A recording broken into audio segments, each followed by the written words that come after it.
everybody? We are back. It is Hip to Lodge, favorite podcast, favorite channel, favorite everything. We are back. You guys already know what to do. Hit the subscribe button, subscribe. Hit the like button if you like it. Hit dislike button if you don't like it. Leave a comment if you like it. Leave a comment if you don't like it. Also follow us on Twitter at the Mark John NFL for me, at Glenn Rockney for Glenn, and of course, pandasubs.com. Discount code TDL for 25% off.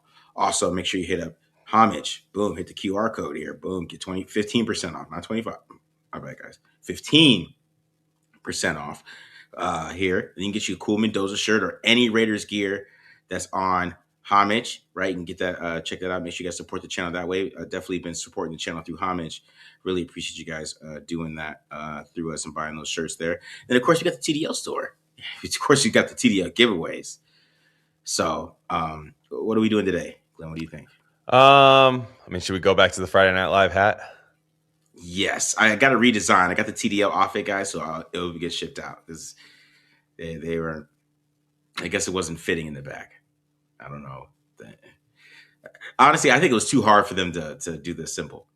That's what I think it was. Damn, they're getting lazy. I think it was some laziness from Fourth Wall, but that's fine.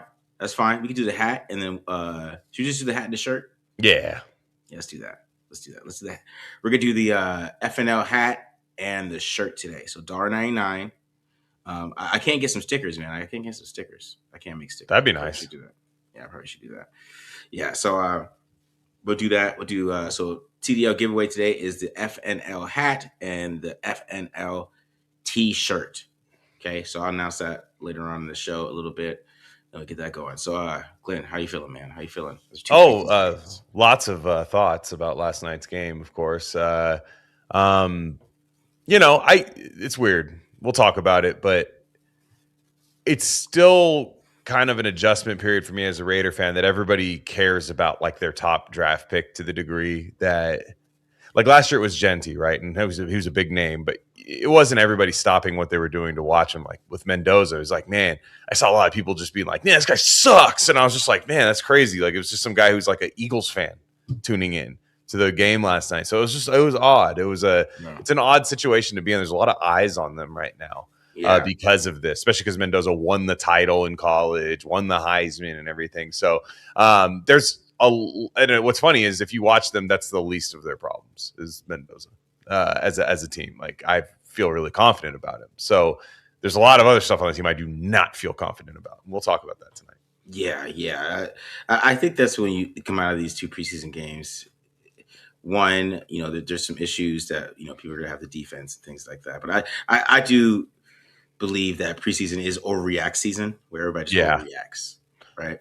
And then, like, week one is a huge overreaction, right? I mean, we all experienced that last year, right? I mean, Geno Smith threw 362 yards. Right. But, I mean, there were some signs there. You had to dive into the film to see it, but you couldn't tell anybody that. I mean, after that, everybody thought the Raiders would beat the Chargers next week. I mean, you couldn't tell a Raiders fan they'd have a chance to beat the Chargers. And maybe they could have, right? If Geno Smith didn't suck. They were in that game. They were in that game. Yeah. Maybe they could have, you know what I mean? But it kind of ties into it like, man, this football season is long. We're going to see how this team grows. But I think they got young talent. They do. Young talent. I mean, that's one thing we could get excited about, I believe. I think so too. I think I came away from that game. Look, it's 20-3 in the first half. That's the important half of the game. I really didn't care that they came back and won. I mean, that's fine. I thought some of the individual performances in that comeback were interesting. I thought definitely some of the defensive linemen in the second half, particularly the big fat guys like Gary Smith and Brandon Cleveland. I was thinking like, well, they're going to have to be a part of this team. One of them is going to have to be a part of this team this year. I think so too, man. They've outplayed the guys in front of them. Well, they just other than Fatukasi, is that how you say his name? He had a nice game too. So it's like they might have a little something they could patch together at that position. But what I guess what I was getting at is the first half of that game was pretty bad.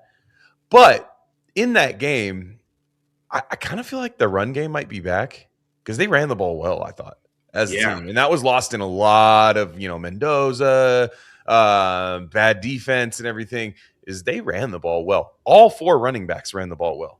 I thought Hemby looked good. I thought Ogumbawale looked good. I thought Mike Washington looked good. And I thought Laube looked good.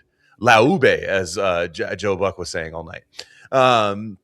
I thought they all looked really good. And to me, that's the thing I need them to fix this year. Is just be able to run the ball. We'll figure out the receiver at some point. Not this year, of course, but we'll figure that out. That'll be next year's thing. Yeah. That to me is the most promising part of all of this. Is that it just looked like every like you showed they were doing a lot of duo stuff and gap stuff with Washington, and then they can do other. He's definitely making calls based on who's back there, which I really like. Yeah. Yeah. The run game has me excited because that's what they're going to do anyways. They're going to run the ball a lot. I mean, Liam means they're going to be Genty Washington. I think there's going to be series. We kind of even saw it a little bit the first preseason game, right, where Genty was running the ball, got a couple carries, then he got that first down, and then they brought in Washington. So it was like he got 3 or 4 carries. Right. Bring in Washington, right? You get a first down. Washington comes in. He might get a carry. He might get 2. That's what we're going to see a lot of running the ball. This team's going to run this. It's going to bore some people, but I think Raiders fans, deep down, they like that type of football. So I think they're going to be excited about that type. And that's how you can steal games too. Because if you can run the ball, hold the ball, and just get a couple stops while you're running the ball really well, that's how you steal games. It really is. Like it's an old school formula in football. To run football, get a couple stops, but when you run the ball, you have to run the clock as well, and then also you tire out the defense. So it's going to be interesting to see how this works out overall. Yeah, no, I agree. The only problem that they will run into, I think, if their defense is bad, is when you're down 10 with like 4 minutes left in the third, and then you have to become a passing team. Like you have to do that. You might pass to your running backs, but eventually you will have to open it up and try to get something down the field because wide receivers have not looked good this preseason. I don't want Mendoza pressing more than he has to, though. Hey, you are going to have to go win some games as a quarterback, especially a number 1 overall pick. So it's not the worst spot to be in.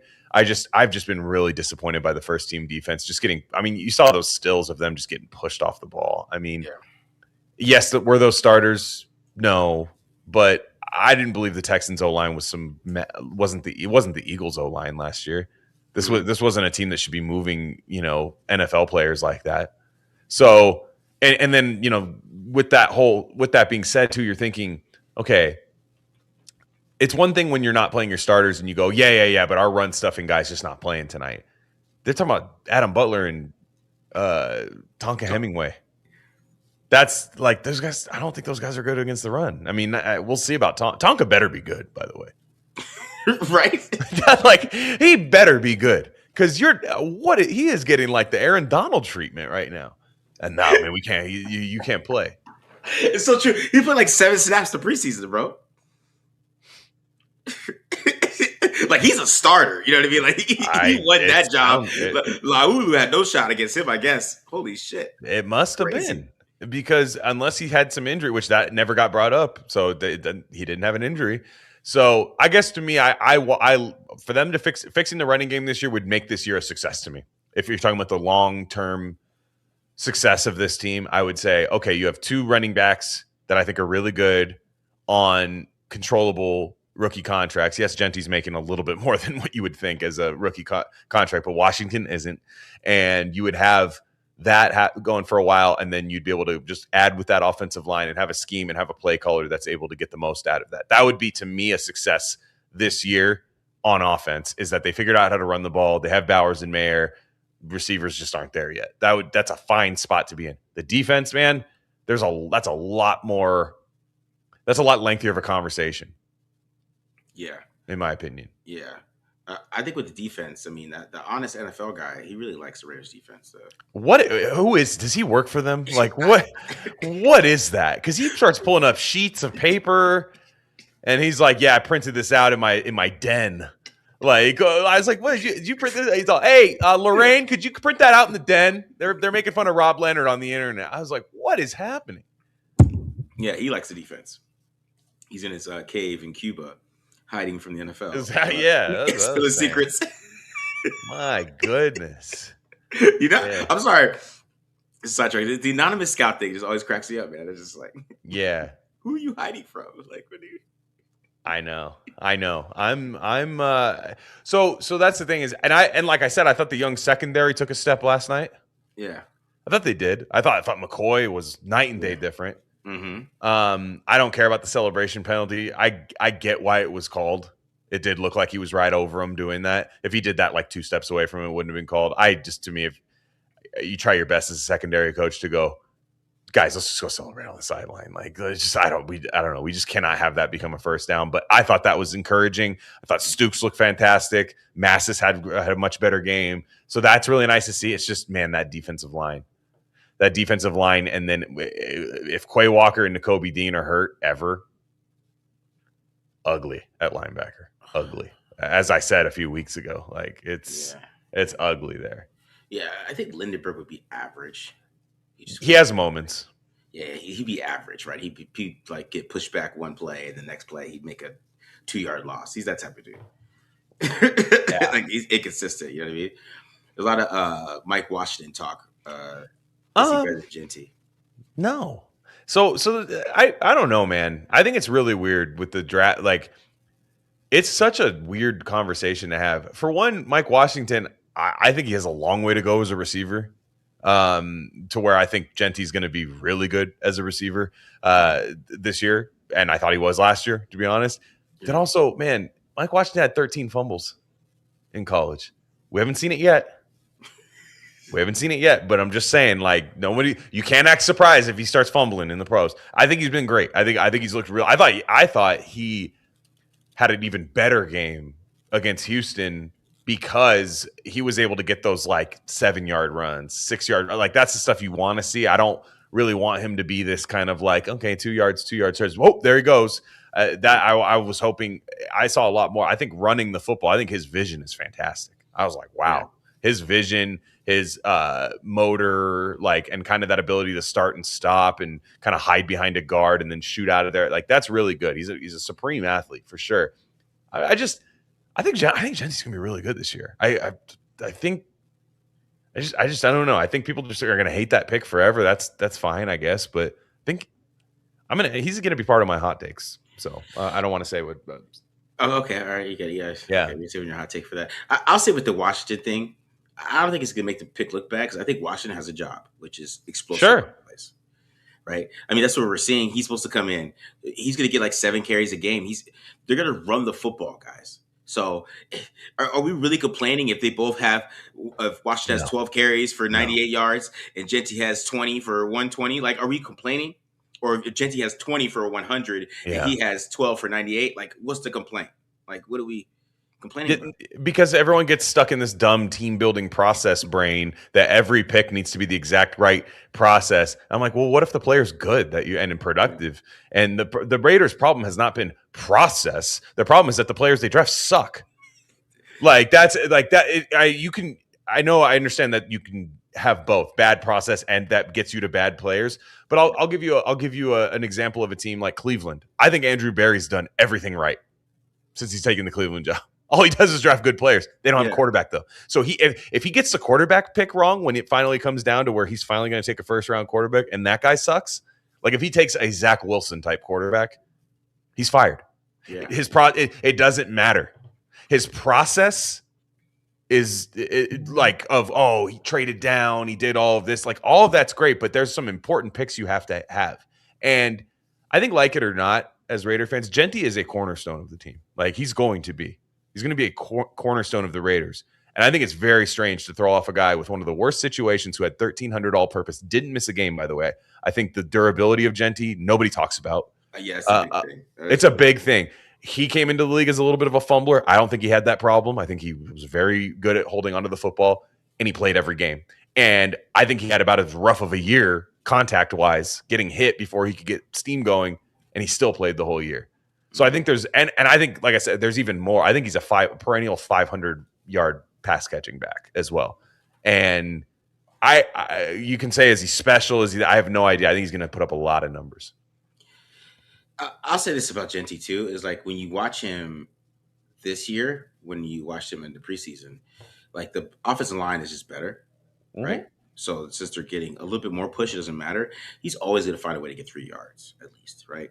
And then you're going to get that 10, and then he might break one. That's the thing with Genty. He looked great at camp too. Like it's hard to explain how good he looked at camp. Like he was one of the best players that I saw at camp. Yeah. And also they are going to use him like ways that we've never seen. We're not Christian going to see. McCaffrey. We're not going to see it, guys. I already like kind of spilled the beans, but we're going to see him in the slot a lot. Man. Like, he's going to be running NFL routes. They think he can run NFL routes. I mean, you kind of saw it on the pick six for the Jalen Petrie in camp a little bit, but like you have to, you're going to see him be expanded more. Like you're going to see him on like deep routes and stuff like that. Like it's because I think, which I'm going to go kind of talk about this before because I kind of have been, pushing around it a little bit. These receivers are kind of ass. Okay. Mm-hmm. I came to that realization after watching this film. Like Malik Benson, I mean, it's not gonna work. It's not gonna work. Not year one. He's got to figure it out. He's got to get better at route running. He's got to hit the weight room. He's giving me Dante Thornton a little bit. I'm gonna say this. I think right. He's giving me Dante Thornton a little bit. I think he gets open a little bit better than Dante. A little bit better, but just on film, it's just like when you have a corner where he is in side turn and you're running a corner route and he's inside side turn. Like I need you to win, bro. Like win. You could have given him a fake inside and win outside. Jalen Naylor, I'm just talking about the Mendoza pick altogether because him and Naylor, Mendoza could have thrown the football to those guys. Probably it would have been a tight coverage. It would have had to been like a dime. Probably an incompletion, though. Right, more than right. likely. Or incompletion, yeah. Right? More than likely, right? Making sure that you put in the right spot. But in my opinion, like you get Jalen Naylor one-on-one on a safety, and he's not even a starting safety. He's a backup. Glenn, he's a backup safety. Yeah.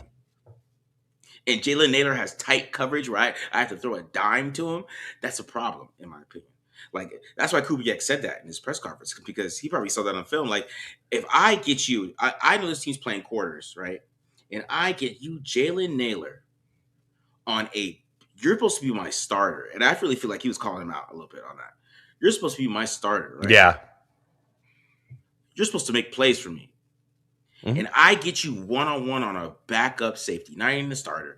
This is not Caleb Bullock. I'm sorry. I always forget his first name wrong. But Bullock is not out there. You know what I mean? Yeah. Right. Or Jalen Petrie, he's not out there, right? This is some random white. No offense, Glenn. Some random white guy out there. Yeah. Plays. Not so random anymore. He's locking up Jalen Naylor. But anyways, go on. Yeah.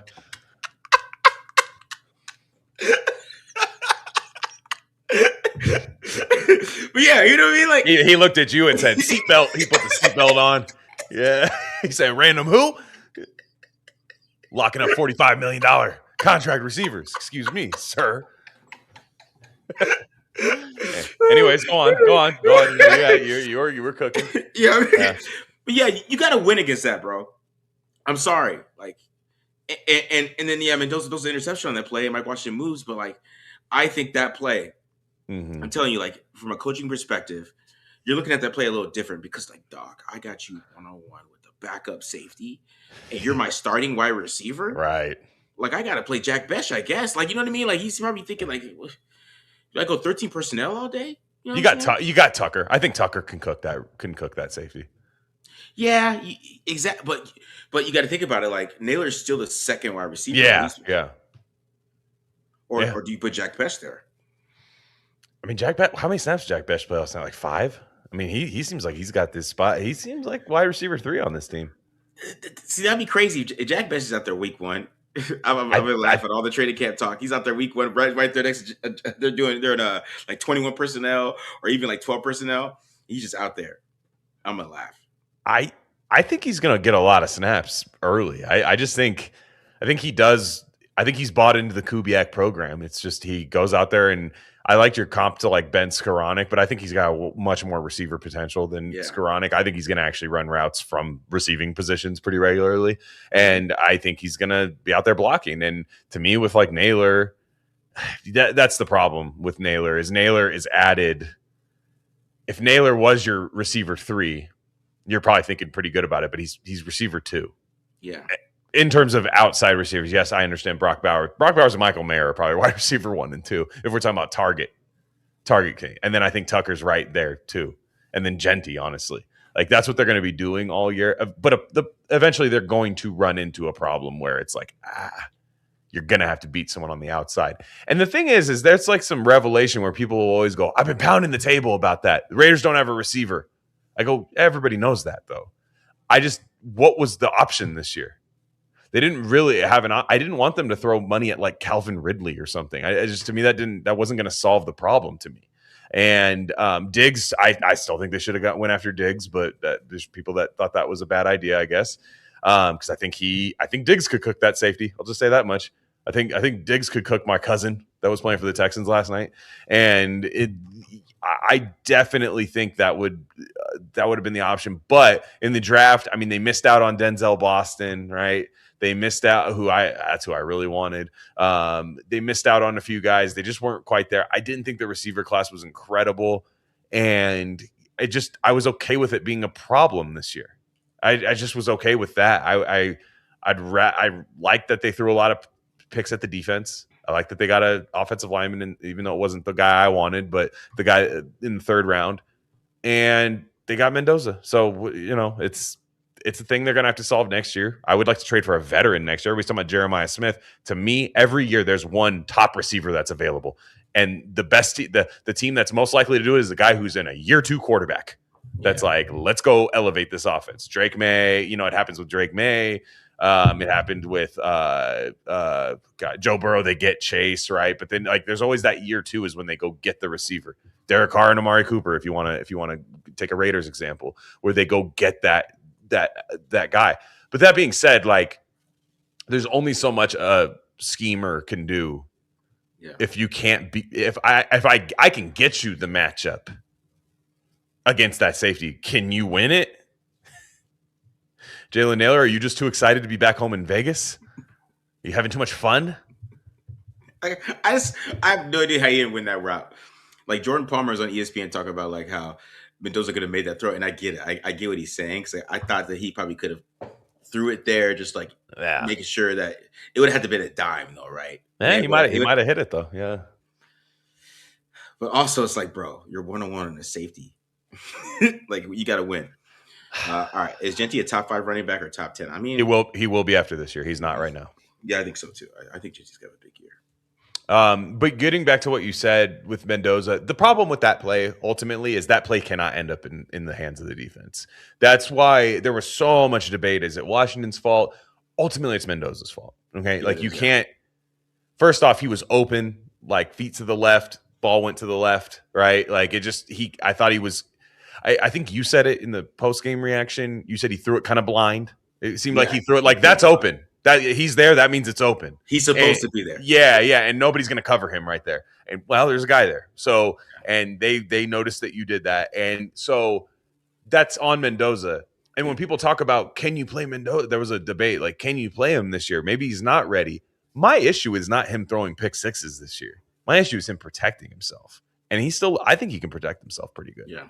And I think with a run game, that's ultimate protection for a quarterback is when they can run and not have defenses pinning their ears back and loading up, and selling out. So that's I think is totally fine. I think that's a fine play. It's not what I wanted to have happen, but it was just kind of whatever. People are talking about people had these hot Mendoza takes. It's no, that was a bad play. I mean, this was a bad play, and he should have checked down to Hayward because he did drift, but I understood why he drifted. He was expecting Jalen Naylor to be the safety. That's what kind of bothers me. So yeah, he drifted to kind of get an easier throw because he was expecting Naylor to win. But it's when you drift like that, and it's a 3, especially it's 1, 2, 3. You got to throw the ball to Hayward. You can't throw it back across your body. That's when he panicked. That was the panic from it. Was him throwing it back across his body. If he panicked and threw the ball to Hayward, we wouldn't be talking about it. No, exactly. Or even if it's an ugly incompletion, you're just whatever. It's second down because that's the problem is that's first down. That's a huge issue is turning the ball over on first down when I won't say they're in the red zone. I don't think they were quite in the red zone, but they're right on the outside of it. Yeah. Yeah, it was more about that with me with that play. It was just he was expecting those guys to win because it's the 1-on-1, and he kind of but you just have to make sure. And he said that after the game though. Like we can talk about this. He said I should have threw the ball to Hayward. Yeah. Yeah. He knew it. It was one of those ones where as soon as it left his hand, he probably knew it. Yeah. He said, "Damn it," you know. I saw Ted Quinn saying last year defense scheme covered up a lot of issues at D line. I think there's some truth to that. Yes, because I listened to the same thing. Ted was saying that last year the Raiders would bring a safety in. That's a Pete Carroll thing. They would bring a safety in, and that would help them a little bit. Now, I think Max Crosby also helps a lot with their run game, but in terms of like stopping a play for like a 4 or 5 yard gain rather than a 10, 15 yard gain, keeping a safety in the box, which I'm not so sure Rob Leonard's going to do. Who knows? It's top secret, classified information what he's going to do. Yeah. We'll see if that's the case, but I do fear that this defense might regress from last year, and I think some people would say, "Well, how's that possible?" And I'm like, we'll see. I don't know, man. Up front, it's ugly right now. Yeah. They just have no depth at defensive tackle, man. I know. I mean, Fatu Kasi played well last year. I thought he did. I thought he did too. He should make the team. He better make the team. I mean, he has to, right? He's played solid. When you tell him to do exactly what he did this last game, that's when you make that his job. He'll be okay. He'll be fine. And that, to me, like that's. I was surprised he was a free agent because he's a guy I'd heard of. Like he was on like Jacksonville and Houston, and he's just a run stop. He's just a run stuffer. And I'm like, man, that's the type of thing you need to do. That's when Caden McDonald had that sack, everybody was like, well, that should have been the pick. And look, I loved Caden McDonald, and there is part of me that still wishes it was the pick. But for one, Traden Stukes played really well last night, so I don't really I can't be super mad about it. And also Caden McDonald came through unblocked.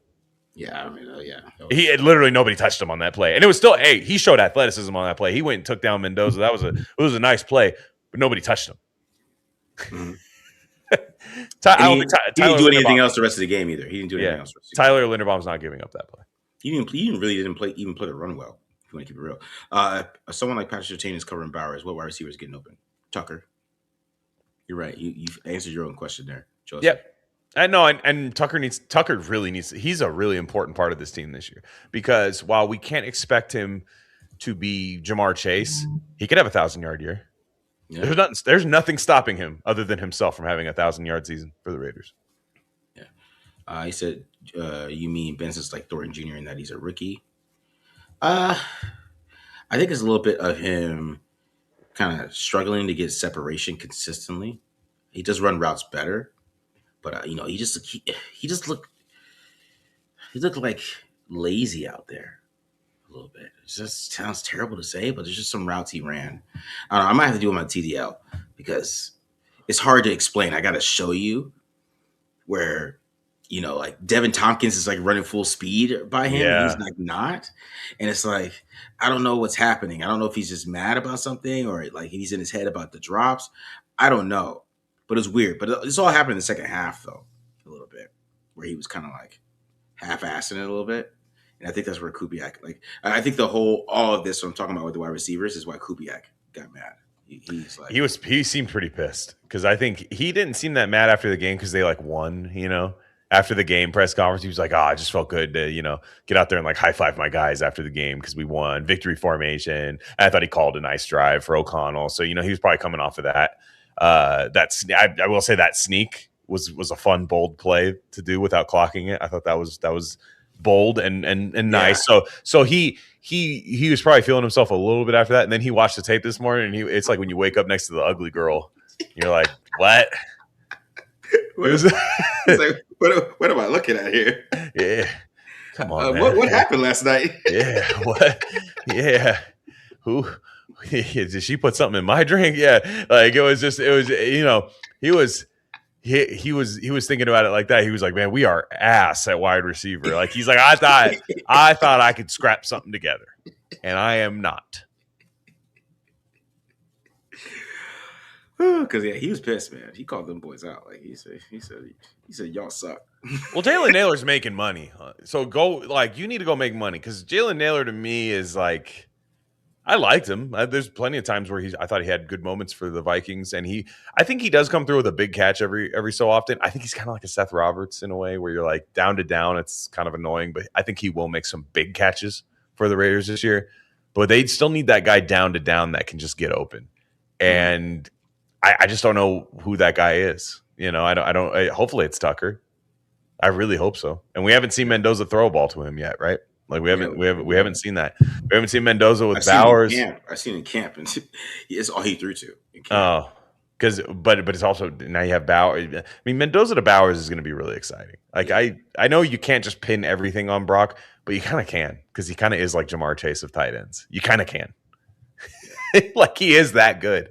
The guy's almost got 2,000 yards already in his first 2 years. Like, I mean, he's got like 1,700, 1,800 yards in his first 2 years as a tight end. He's unreal.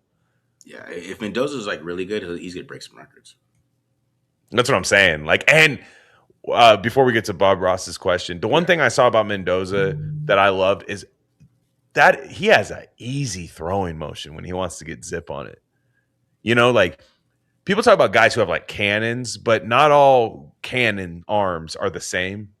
Like, case in point is Baker Mayfield.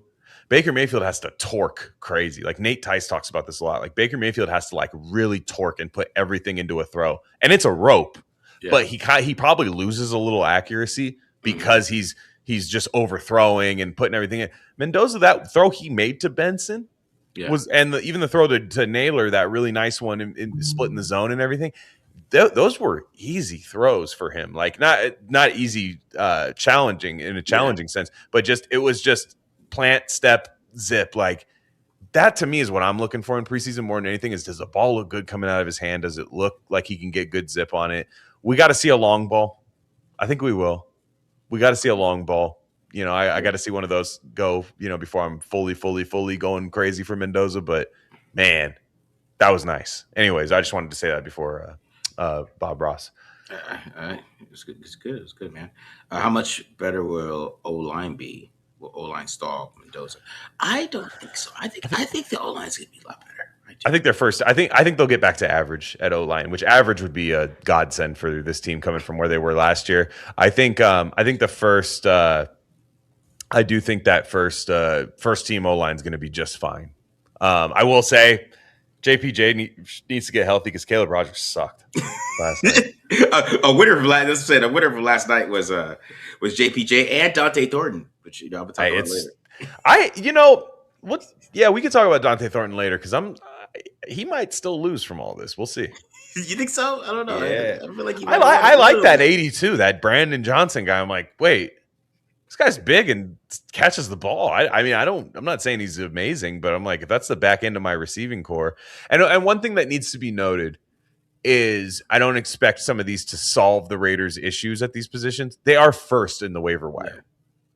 So at the end of preseason, when those mass cuts happen, they do have first dibs on a lot of players. They're going to have first dibs on a defensive tackle that gets cut out of a good defensive tackle room, a wide receiver who obviously is not going to be a number one, but just can maybe come in and make some plays here and there. So we'll see. Yeah, man. What other questions we got? Is a wide receiver on the bubble that Spytech is paying attention to? The Raiders have first dibs. There you go. Took the words right out of my mouth, Mr. J. Will. Keyshawn Boutte. I like that guy. I think they should go get him right now, personally. Yeah. I would give a late round pick for him. I think he's a good player. Not amazing. He doesn't solve everything. Keyshawn Boutte. Yeah, exactly. I think he's good. I mean, that's how you say his name, though. I can't. Yeah. I wish it was Boutte, but kind of the same thing, anyways. Yeah. Yeah. But yeah, he was supposed to be like replacing Jamar Chase, remember, right after in LSU. I thought he made some big plays last year, though. I thought he made some big plays for the Patriots last year, and they go trade for AJ Brown. Well, I'll put it this way: if you don't like his last name, the Raiders' wide receiver core is Boutte right now. Without him, that's my name for the Raiders' wide receiver core right now. Is Boutte. Boutte. Yeah, we need. That's a new restaurant on the Strip. That's a new restaurant by Bobby Flay's Boutte. That's what they got in Vegas right now. That's the Raiders, and they're serving up Raiders' wide receiver core because it's bad. Kenny P with the wow. Yeah, Kenny P likes Rob Leonard, so just gonna go ahead and file that into my complaint box over here, which is my garbage can. Kenny P with the comment. He likes Rob Leonard. Sorry, Kenny, you like Rob Leonard. Oh man. I don't know. For the second part of Kenny's I mean, maybe that might be a reason to bring him in. He has some charisma. Yeah. First off, how many people is she linked to? They were like, yeah, man, like Lovey Smith hit that. You're like, what? Like all of a sudden, like Lovey Smith hit it. Like everybody's wait, Lovey Smith. No, but like people are bringing out names, is what I'm saying. Like we're gonna start working our way to like, Romeo Crennel. It's like what? Like, like we're people are throwing every name at Jaden Daniels' mom. I'm like, it can't be all of them. It can't be all of them. No. Is she married? No. She's a girl boss. When you're that bad and not married, there's something wrong with you. That was terrible. Yeah. But let's keep it real, guys. Anybody who know that quarterback documentary, they did not go in depth of what happened. She's like, I am single mom, and then like that was, and then they cut to him throwing a spiral and with VR goggles on. They were like, yeah, Jaden Daniels is doing new high tech stuff. You're like, oh, okay. She might stab you. It's just something, you know what I mean? Like, some man was like, I can't deal with this. Yeah. I'm sorry, guys. This is why Google Ads tried to block us before the show started. Yeah, everybody. No, I'm saying every player. Like they'll be like Laquan Treadwell. I'm like, what? Like just everybody. Like all of these players. Like I've seen a rumor every day about a new player that's smashed that. I'm like, that's crazy. That's crazy. Yeah. I said the same thing about my baby mama. That's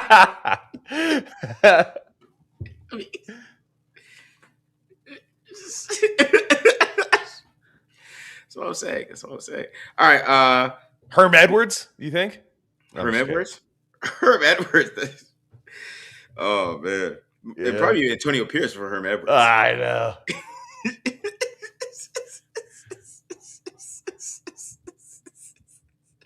It'd be AP way before that. I'll tell you that. Yeah. Yeah, you know that, man. All right. Let's get this Suge voicemail out of the way. Suge's been bothering me about this Mendoza topic, so I'm going to get this out of the way here.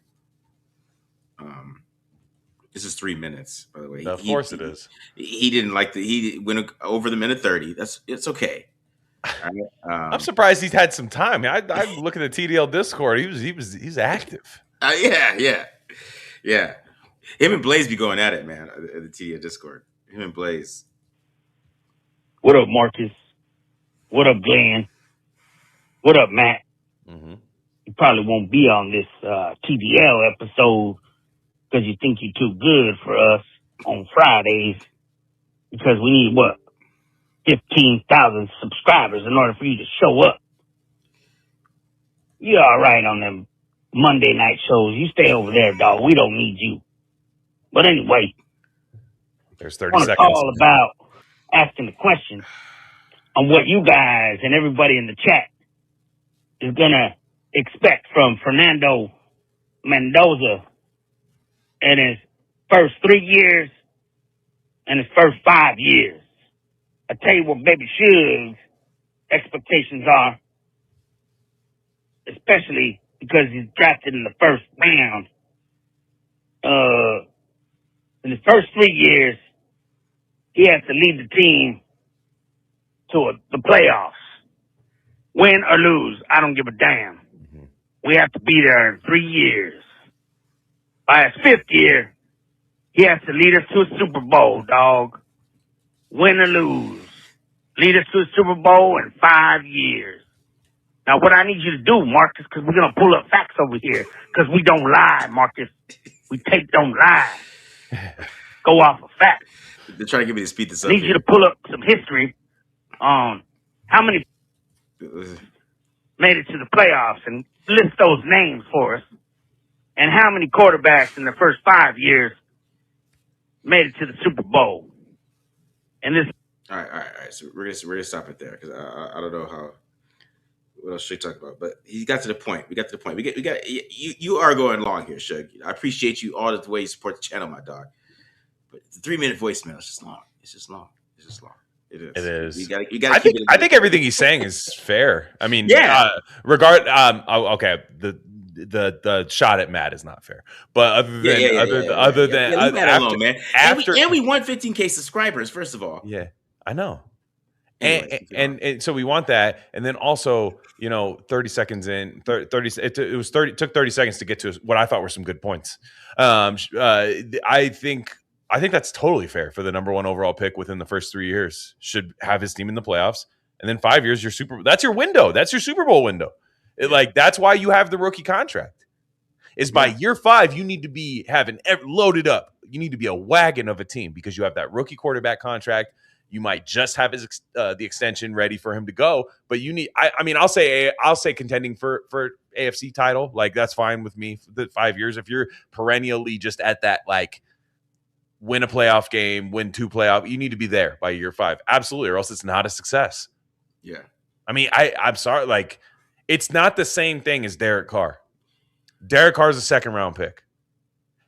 Excuses, you can make a lot more excuses for a second round pick, and I know some people might even disagree with what I'm saying there. First overall pick, you're here to save the franchise, and I like the coach that we have, so I don't think the coach is going to be the problem personally.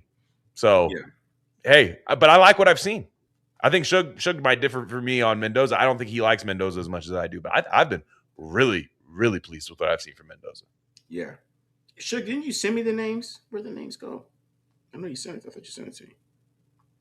But anyways, I mean, I know this stuff from historically. I just know the stuff off my top of my head. I don't really need. I mean, Shook has a point. Mm-hmm. Okay. Now, first 3 years, I mean, that's my expectations, right? I mean, yeah. When you draft a quarterback, you should be in the playoffs in the first 3 years. The first overall, too, especially. Yeah, you need to be in the playoffs the first 3 years. Okay. That is like, to me, if we get to year 3 and we're not in the playoffs, our defense better be god awful. It better be the worst defense we've ever seen in our lives. Yeah, we better still have Rob Leonard. Anyway, sorry, I won't be doing that. Yeah. I thought you did, Shug, but I can't. They disappeared. Like, would you send me? Like, was this on like a cryptid or something? I don't know. But like I said, when you get to that point with a first round quarterback, you have to get the playoffs in the first 3 years. Like, if you're good, if he's good. Right? If you don't get the playoffs the first 3 years, it's probably a bust. Like even with supporting cast, I know we're talking about supporting cast and all that stuff and all that stuff. Nah, to me, with the average supporting cast, if you're our franchise quarterback, we need to be 10 a wild card team. Yeah, we need to be in the wild card. But keep it real, guys. Like let's be real. We should hold them to that expectation. Like we shouldn't lower our expectations because the Raiders have been losing for so long. Let's keep it real. Yeah, that's a point like I would like to make is Mendoza. Now the thing is, when does the clock start? Right, like that's why he should play this year a lot earlier than I think. Right, I mean, yeah, and because if you wait till the clock goes next year, yeah, maybe he just starts off hot like Patrick Mahomes or something like that. Maybe that happened. You know what I'm saying? But Mahomes was so different. You know, that's why he kind of caught the league off guard because they just weren't ready for that type of guy. This guy who could just throw it 80 yards on you over your head at any point in time, has Tyreek Hill. They weren't ready for that, and he's just not that type of quarterback. I mean, Mendoza is more of a traditional 90s quarterback. He's got to play. And I will say, Clint Kubiak is not committed to Kirk Cousins being the starter. He could say that today anytime he wants to, and he doesn't. Yeah. And every single week, it's more and more has been like, yeah, we just, we want to give Fernando just a few more reps with the one. We want to do. It's like he likes what he sees. He sees it too. He sees it too. Yeah. And I think he's going to. Is it going to be week 1? It might be. I feel more and more confident that it is week 1. But that is the expectation. Now, does it have to be year 1? No. It does not have to be year 1. I think you need to see signs of a good quarterback year 1, where you're just like, okay, look, this is not working exactly how it should, but like that, look at that throw. Look at that. Ooh, remember this game where he, stood in the pocket and took hits. I think he's got all the intangibles. I think he's got a lot of even the things that are tangible on the field, but aren't like mechanics. They're just kind of like when he gets hit, that ball just comes out of his hand. Like I've been watching Derek Carr my whole life, like not my whole life, but it feels like my whole life. I've been watching Garoppolo, guys like that. When you hit them, that ball just looks like a lateral coming out of their hand. Like it's just different. Him, it's like it's a seed, And I was surprised at how strong his arm actually is. Like I knew he had a good arm. I think he might have a top 12 arm like in the league. Like it's there. So with all that said, I'm not going to put too much on his plate year one, but the clock starts now. Yeah. And even if you do sit him this year, then by year 2 and 3, he needs to hit the ground running like Jordan Love did. And honestly, he needs to be better than Jordan Love. If we're being real, he needs to be better. And the thing is, it's not, guys, like, I know quarterback wins isn't a thing for people. And I know the nerds have got rid of quarterback wins. I know. But yeah. Good quarterbacks win. It's just, I'm sorry. There's a reason why it's a stat. People hate it, right? Because sometimes a quarterback we like doesn't win as much as they want, right? But good quarterbacks, they win. They might not win a lot, but they win enough. He needs to get us to. I mean, Tua went to playoffs year 3. Yeah. Derek Carr went to the playoffs year 3, right? Yeah. Yeah, Derek Carr went to the playoffs year 3. Now, Suge brought another point into this. This is a Super Bowl thing every 5 years. But I think Suge, he's missing the stat a little bit, okay? Because the stat really with the 5 years of a quarterback is really between him and the head coach. If a head coach and the quarterback don't win a Super Bowl within 5 years, usually they never win a Super Bowl together. Yeah, so, that feels objectively true. Yeah. Yeah, so if Mendoza is good enough, right? He's really good quarterback, right? The Raiders are competing. Let's just say they're competing. Let's say they get to an AFC Championship game one of these times, right? Or maybe they get to they can't get past the divisional round though. They get to the divisional round twice. They can't get past it. You get to the 5-year mark, you got to start looking at Kubiak. Right. It's a weird dynamic because and that's gonna sound crazy to some people when I say that, but that's really the historical thing part of it, right? That's where the Sean McDermott, Josh Allen thing started happening, right? Even the McVay, and then the inverse, you had McVay and Goff, where they could have easily said, McVay, you're the problem. But then they realized they're like, no, he's not. Let's get him Stafford. Yeah. Stafford. So it could be that it could be that way with Mendoza too. It could go the other way. It could. Kubiak's number one job, and there's a YouTube channel I like. They're not a Raiders channel, but they do a lot of Raiders videos. It's called Saturday Morning Inspection. These guys are good. They're just like two kind of like analytics-y kind of guys, but they talk from a real football sense. And they did like a checklist for the Raiders, and I thought it was so. I kind of rolled my eyes at it at first, but then I'm like, nah, they're right. They said, here's the number one things the Raiders have to do. Develop Mendoza, develop Mendoza, develop Mendoza, develop Mendoza. It was all 5. And I was like, that's kind of true. Like that, like at the end of the day, yes, they need to field a good defense and they need to have a good defensive coach. They need to do that. If Mendoza doesn't work, Kubiak's fired. Kubiak's one and done, if we're being real. Not one and done, but one job and done. Like he's one job and then back to being coordinator, quarterback coach, or whatever. It has to work. I feel really confident about it working though. Like I'm there. Like I'm there right now. I think it is gonna. I think he is a special quarterback, and I think he's special in that Brady sense. To be quite honest, like that. There's some throws where you're just like, man, is Brady like really working with him like that? Because it looks like he is. That throw to was special. I'm sorry. No, and he's doing that kind of like Brady hop thing where I'm like, is that like I don't remember that at Indiana. Like what? Like is Brady like flying down and working with him, and we're not seeing any of it? Like, I mean, he might be. So I think you're right. I think it's this thing we view Kubiak as kind of not like untouchable right now because he hasn't won an NFL game yet. But if Mendoza, it's his job to take Mendoza from good to elite. Yeah, it's his job to do it, and I think he can. I think he really can, especially if they're able to run the ball. If they're able to run the ball, you can kind of replicate Indiana. Because like you watch right now, man. Like I don't think people realize how special Indiana was or Mendoza was at Indiana. Because look at Omar Cooper. Omar Cooper can't even crack the Jets wide receiver depth chart, right? I heard about that, right? Xavier Smith is ahead of him on the Jets depth chart. Where EJ Williams, I'm not sure he's going to make the Raiders. Who's the other one? Surratt. I don't know how Surratt's doing. I have not checked in on him. He's at a pretty good camp. I heard that. Okay, yeah, sure. So you have that, but like you're kind of like it's him. So you're going to have to do this. And I'm really excited about it. I mean, frankly, I've never seen this before as a Raider fan. See, that's the thing for me too. It's like people get mad at me when I said that. that said that because I went on a couple shows, Raider shows, and it said that that they were Indiana wasn't that talented, and Mendoza made them more talented, and people kind of got a little upset about that. Kirby Smart was about to throw a bag at him. I know. I mean, Zachariah Branch goes first round if Mendoza goes. Yeah, I'm not listening to Kenny P right now. Kenny P saying this. You like Rob Leonard. Tebow Mendoza. Dog, you can't watch that Jalen Nair throw and be like Tim Tebow, dog. Like that was like a He wasn't even supposed to throw it to him. Jalen Nair wasn't even open. He literally threw him open. And it's his second game in the NFL. So imagine like the game 8. Nasty. Yeah. That was imagine nasty. Game 8. Like you have to understand that. That was Hank. You know I hate Hank. I hate that damn play. And he wasn't open at all. He wasn't. He literally said, you're going to be open here. And Naylor had to adjust and made a great catch. But, dog, like, that's not normal from a guy in his second start. So when you watch that type of throw, you're like, what is he going to look like in 2028? You know what I mean? That's what I was thinking. Like, I thought the throw to Benson that Benson dropped, the out route, I thought that was perfect. Yeah. It was a seed. It was perfect, perfectly timed. And I was like, to me, if that's Jack Besh, he's still running. I'm excited about it.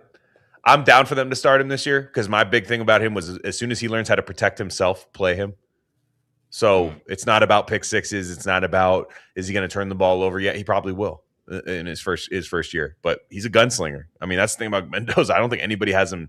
I think a lot of the national media views him as this safe quarterback. I think he'll thread the needle if he has to. He'll make that play. So I'm just I'm excited about that prospect of it because as much as I want to get down on the defense, the defensive line, and all of this stuff, I'm like they got the quarterback and coach that I like. That's what I wanted going into it, and it's looking good already to me. I don't mind them being in a spot where they're chomping at the bit to go get a good receiver, maybe even 2 next year. Yeah. But for right now, like you said, I think Mendoza is going to show enough. I think Mendoza is going to show enough to just be like, okay, we're there. So, yeah, I mean, here we go. Buckle up, Raider Nation. I think it's going to be fun. Yeah. Do you think Kubiak and Mendoza out with the 2s, hoping he ball out and take the job from Cousins? I think they want. I do think they wanted Mendoza to win. But I think they're doing the okay, I'm going to bring in a guy I like. If you blow us away, we will start you. And I am leaning towards the fact that they are going to start him. Yeah. Week 1 against Miami. Because I don't think Clint Kubiak watched the film and said he's not ready last night. I think he watched and said, why did we pay Jalen Naylor? Yeah. Well, yeah. I think he's like, John. Yeah. Man. That's what he said. He watched the film and went, John. That's what he said. Probably text him like, I think Kubiak sends like mean text messages to people. I think he does too. He's like, what are you dumb motherfucker? It's like 3 a.m. You dumb motherfucker. Like your drunk friend that like texts you fucking asshole. You left without saying goodbye. You know how girls do that? Yeah, and shit like that. They text you shit like that. He probably was like, you idiot. John. He probably just says shit like that. And like I think he does. Yeah. Yeah, he probably says like a film clip with it. Yeah. What the hell? What the hell is this shit? He's like, hey man, look at EJ Williams. I don't think he's quite separate. Oh, wait, that's Jalen Naylor. Exactly. Oh, my bad. EJ Williams is 88, not 9. Oh, I forgot. John. About that. Come on, John boy. He just started we're really getting on his head about that. And I could totally, yeah. I like that. The any given Sunday. Absolutely. That's exactly. I think Kubiak's a dickhead, man. Like I watched his Bustin' with the Boys interview. He couldn't wait to get off that set. He doesn't like to. He did that. He did Bustin' with the Boys. They did Spy Tech, the quarterbacks, and Kubiak. It was very good. It was actually really good. Spy Tech's interview was great. The quarterbacks were great, and then Kubiak was just like he was just like, I don't want to do this anymore. Like, I like you guys. You guys are fine, but this is not my thing. Where you put a camera in my face and I sit on a football field and talk to you. Yeah, he hates that shit. I was dying when he told somebody at the press conference, no. He kept moving. That was hilarious. And then he said to Sam Warren, who asked a nice question. He actually felt bad about what he said to Sam Warren. That was my favorite one. He's like, "What does Mendoza need for this?" He goes, "Reps." And then he just stopped for a while, and everyone goes, "Okay, next question." He goes, "Hey, no, I wasn't trying to be a smart aleck there." He's like, "No, he just needs more time and stuff." Like he was like, "Sam, you're a nice guy." Because Sam is good though. Because he was like, he didn't want to. He was like, "Oh, did I say that to Sam? My bad." My bad, Sam. Yeah. I want to get Sam on the show because Sam would. We got to get Sam. We got to get Sam on the show. I love Sam Warren. Yeah. Sam Warren is the man. I'm a huge fan. He would. He's got the. I've seen a person, man. He's got the mustache. He's yeah. He'll crack some cold ones for sure. Yeah. Has a Zune experiment at right tackle ended and a shift to guard is incomplete? No, hasn't ended. I don't think he's ever going to be the starting right tackle for the Raiders because of what you saw with Clowney. The long-armed, freakish, athletic guys are going to give him problems because that's just what happens. I still think he's a long-term center for this team after Linderbaum. Yeah. Let's see. Can you see the other questions? Is Tyreek Hill on the team? No, he's not. Tyreek Hill has Drew Rosenhaus on Pat McAfee selling his selling it right now. Yeah. I don't think receivers is going to get fixed this year, guys. I just don't. And they shouldn't force anything weird like that. I thought Diggs was the only one I would want to do. Like, that was the only one I was going to go, okay. And even Debo to a degree, but Debo's not the route runner that they need right now, honestly. Yeah. Yeah. They went after Diggs, though. I mean, that was the report. Also, I said that here, but you don't give me shit for that. All right, guys, the main thing we need is N-tier or TT that holds the point of attack is obvious, right? Oh, yeah, anyway, see, now you asked the question. He's just talking about. They do need that. I liked McDonald. He was one of my favorite players in the draft. We'll see how it goes. I like Stooks, though. Stooks is playing good. Yeah, Stooks is playing well. That's not a question. What about Noah Brown? Any news on him? Is he making this? He caught a ball. I saw him catch a ball. The game he had a nice little. He was wearing number 33. I was like, whoa. They gave him a jersey out of the hamper. They were like, we ain't even washed this. You could have this jersey, Noah. He might make the team, man. You never know. That's what I was thinking. Like, should we just keep Noah Brown? I mean, Noah Brown. I like that Brandon Johnson guy, and I like Ogunbowale too. I think Ogunbowale should make the team. I like him. Mm-hmm. Can Tucker beat man coverage? Yes. Yeah, he can. Not to the degree of the elite receivers, but I think this year you're hoping Tucker can get around the 1,000-yard mark, and then next year you try to go Super Saiyan and go get somebody with Tucker. But again, Tucker's a free agent at the end of the year. It's going to be interesting. It's going to be really interesting what they do with him because I think they want to pay Mayer. I think they want Mayer to have a healthy season. And if Mayer has a healthy season and is productive, I think he gets a bag. I think Brock gets a bag. Does Tucker get one too? I don't know. Yeah, that's a great point. Mm-hmm. I think Tucker has a great release more than he's ever would be a great route runner. So what I mean by that is like it's hard to press coverage Trey Tucker because he's so strong and he has a great release that I think if he has a quarterback that can throw the ball deep, there's going to be some instances like the Browns game last year, like when he was just running wide open by himself and Geno Smith was just making him run. You know what I mean? Like just he's running laps out there and just running wind sprints. That's the word I'm looking for. But those are all great releases. He was open all the time. Like there's some routes that he just does a great release, and that's why I'm so high on all the time. And I think you can mix in some other things with him, but I think he has that explosive plays in him where it's hard to get press coverage on him. Mm-hmm. Yeah, you know what I mean. All right, JPJ healthy enough to be a starter though? Probably not, but I think he's going to be the starter. Yeah, Caleb Rogers did not look good. No, and I think you do have to. You just got to have Caleb Rogers be the backup, and if you have to play, I wouldn't feel hopeless if Caleb Rogers came in the game. Of course not. Like I think he can play, but Kubiak didn't sound very in the presser when they asked him about Caleb Rogers. He was just like, yeah, he puts in work. We'll see. Yeah. Like I think they want JPJ to win that job. What is JPJ's injury? Does anyone know? They can't tell you. They don't have to tell you right now. I know they don't have to, but my goodness, they do tell you sometime. Like sometimes they'll be like, yeah, his foot hurts a little bit. Like for him, it's just like they're like, I don't know. He ran into the exit sign the other day. It's like, well, I have no idea. Yeah. I don't know, man. He banged his head on the desk laughing really hard the other day. Like it was just like, all right, man. Like what happened? Who knows, man? Lower leg. Oh, some people are saying lower leg. Okay. Yeah, but like, Yeah, no, I hope so. Cause I saw him yakking it up on the sidelines of that game, laughing his ass off. So I was like, hey, don't laugh. Don't you laugh. He's laughing at Kenny Rogers plays. Yeah. It's like, see? Yeah. I'm going to win. Yeah, man. It's an interesting question, TN. Like, you really want to go deep into this linebacker bag.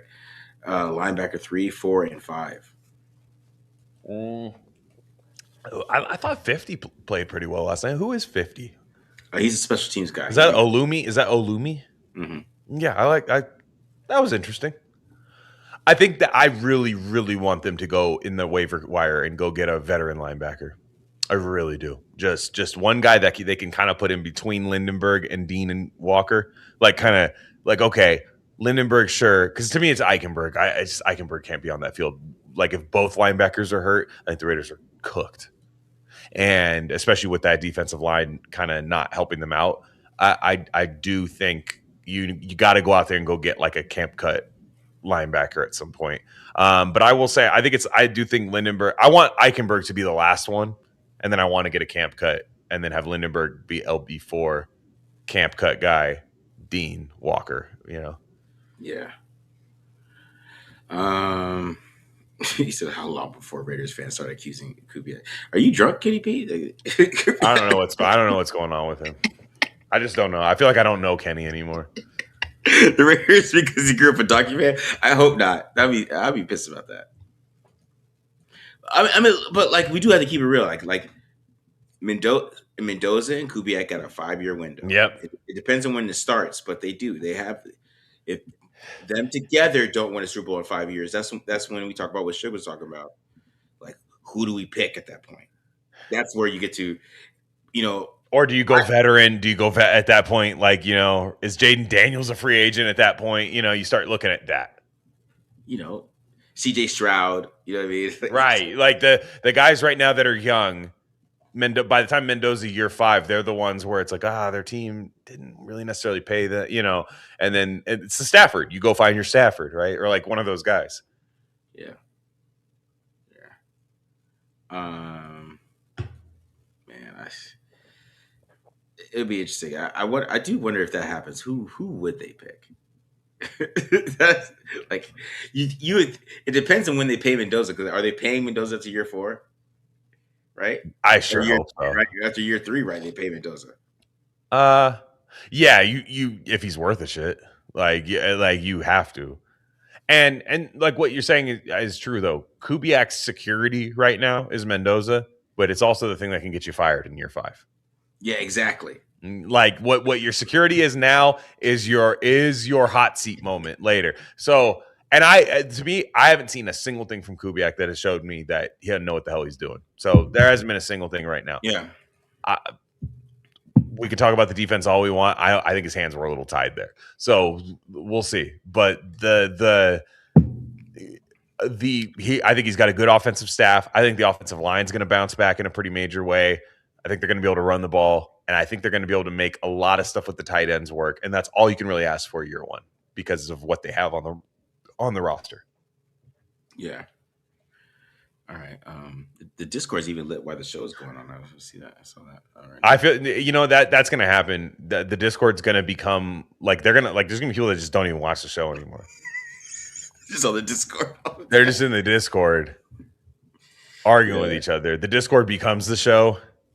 Like, it does happen. That's a thing. Yeah, that is true. I mean, it's a good thing though when you think about it that way. Tommy Eichenberg questions why he's talking bursts on the team, and Keon Crawford were not good at all. Like, I mean, guys, it's early. I mean, Tommy Eichenberg. I mean, Eichenberg, you can get off. Yeah, Eichenberg is you. If he gets cut, I'm not going to lose a lick of sleep. I did like the pick at the time though. Keon Crawford, let's give it a sec. Jeez. Gosh, how about Malcolm Kuntz? Like, to me, it's like Malcolm Kuntz needs to have a good year. Like, that's the thing to me. Like, it's Malcolm. I think I thought Stukes looked really good. I thought Zune has had moments. Benson's had moments, even though we're hating right now. Like, he's had moments already as a 6th-round pick. And Mendoza, this draft class can be and McCoy. I thought McCoy bounced back really well last night. So that to me is like, it's already seeing kind of some promising things about this draft class. By the way, I wanted to talk about this. The Trade and Stooks thing. Have you ever seen the thing where people say like, "Oh, he might be a good player, but he's like 25 years old"? Mm-hmm. Who cares? Somebody was like, "Well, all you're going to get is 5 years of good safety play out of him, even if he's good." I'm like, "Okay, you're telling me the Raiders can get 5 years of good safety play out of a guy?" Yeah. Okay, sign me up. He looks really good too, man. But 5 years of good safety play is good. A good second round pick. That's a good second round pick. If a guy plays 5 good years of safety for you, and that's not to mention you might give him a 2-year contract after that he still plays well on, and you get 7. It's the NFL. You're not always going to get a 10-year starter in the NFL. Yeah. Like you're not always going to get that. But if you get 5 years of good safety play out of Trade and Stooks, that's a great pick. Yeah, and the thing is, like, he's looked good. So I think he looks really good. That tackle in the flat was unreal. That tackle knocking people backwards on the screen, an open field tackle. I said, man, and I just think he's going to get more confident. He's a smart player. He looked good from the nickel too, man. And yes, he did. Coverage. He did. Man. So it's really encouraging. Yeah, man. Yeah, I don't see why you should have any complaints about him, to be honest. Y'all think McCallum makes the team? He's got a chance. Yeah, I think he's got a good chance. He's got a chance. Isaiah Pola-Mao might get cut. Does Dalton Johnson get cut? No, not year one. He's played a lot of special teams. Yeah, that's true. That's a good point. Good point. I mean, I think it's kind of scary that Pola-Mao didn't play yesterday. That's, to me, like, he's the cut to me out of a lot of this. I think that they drafted a lot of safeties. You did not go into that draft saying we feel really good. We love Isaiah Pola-Mao. Let's go draft a bunch of safeties and DBs. Yeah, I don't know. I see a lot of people big braining this pick, this Trade and Stooks thing, where they do this thing where they go, yeah, but the 21-year-old player's good if they're as good as each other. I go, no, I get that, but you don't know that they're as good as each other. This is the draft. This is not just 2 data charts that you're looking at. Stooks to them was the guy. And so far he's looked like it. And 5 years of what I'm saying is even if your negative view of we get 5 years of good safety play, if that happens, that's great. That's a great pick. And guess what you do 5 years from now? You take another safety in the second round. Yeah. You just do that. It's a lot better than when you draft some young, unproven guy and then you're drafting the same position 2 years later because they suck. Because I bet on the upside. Okay, yeah, I get it. You want to do that sometimes, and sometimes it really pays off. Sometimes it's really nice when someone comes in and could just be a starting safety for you. That's like a cheap free agent that you bring in. I agree, dude. I agree with that. Did my dude Greedy Vance play yesterday? I tried to look it up. I didn't see him out there. That was a question I had written down for tonight. Where was Greedy Vance last night? Was he injured? I gotta go look this up. I'm looking this up on PFF right now. Yeah, did he play last night? Did he? I didn't see it because he's number 41. You could see him. Like he's 22 this year. He's 22 this year. That's right. He was 41. All right, well, let's see defense. Did Greedy Vance play last night? Oh, he played. He said he played 26 snaps last night. Oh wow, I didn't even know. I mean, that's not always a bad thing when you don't notice the nickel playing. Yeah, I didn't notice that. He had a good grade yesterday, though. PFF, pretty decent grade. And by the way, I'm sorry, I keep harping on it because people are really pushing back on that. I'm not saying that Stooks is a better pick than McDonald. What I am saying is the age was not the issue for me. Yeah. The age is not the deciding factor. To me, I don't care. Especially once you get outside the first round, you're just trying to get good players. Who cares how long they play for your team outside of the first round? That's all it is. Yeah. Eddie Williams, this is not a Greedy Vance hate channel. This is a Greedy Vance pro Greedy Vance channel. So I'm just going to let you know that. It's not about the name. I just think he's Mike Hilton. That's why. They literally are both undrafted. They both blitz. They're both small. He just reminds me of Mike Hilton a lot. That's why I'm hyped about him. Why does Rob Leonard's defense look so soft on third down? Because they can't get pressure. They can't get pressure. I'm sorry. It's tough. you have to be able to get the quarterback off his platform. And when Stroud was in that game, they were sending blitzes. None of them were working. And you can talk about personnel all you want. You have to be honest about your personnel. And I'm fearful that Rob Leonard thinks he has this awesome personnel when he doesn't. I'm fearful of that. Yeah. Y'all think Benson just had a bad day, or his hands are actually dog shit? He dropped like 2 passes in college, like his whole career. Who was this about? Malik Benson. Yeah, I just think he's really small. I think he's really skinny, and I think that one where the ball got punched out. I know Troy Aikman was talking about he needs to tuck that ball in. I'm like, no, he just looks like he has like UNICEF arms, dude. Like the guy is like tiny. Like he's a Deuce Gruden. Like, where you at? Let's get this guy to 180 something, and I feel like it's fine. He dropped that one. He had that one drop because I thought he was trying to run with the ball after. He's like, I'm gonna get a touchdown on this, and he dropped it. But then the one where it got punched out, you're like, dude, that's a strength issue. Yeah, and he's running lazy ass routes right now. He just looks. It's hard. That's what I'm saying. Like, I feel like I have to do him for TDL, just like maybe a part of it, because it just looks so lazy. Why does everyone hate trading Stoops, man?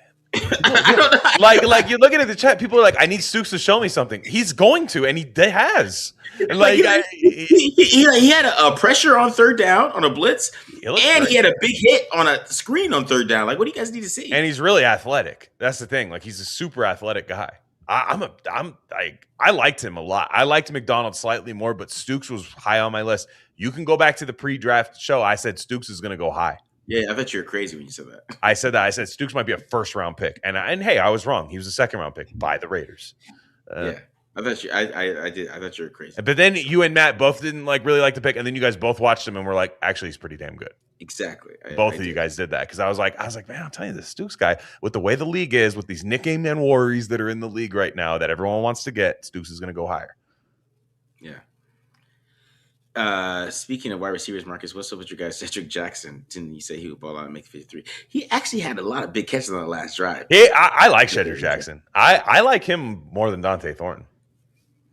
He has some big catches on the last drive. I do like Cedric Jackson, and he blocks too. I like him.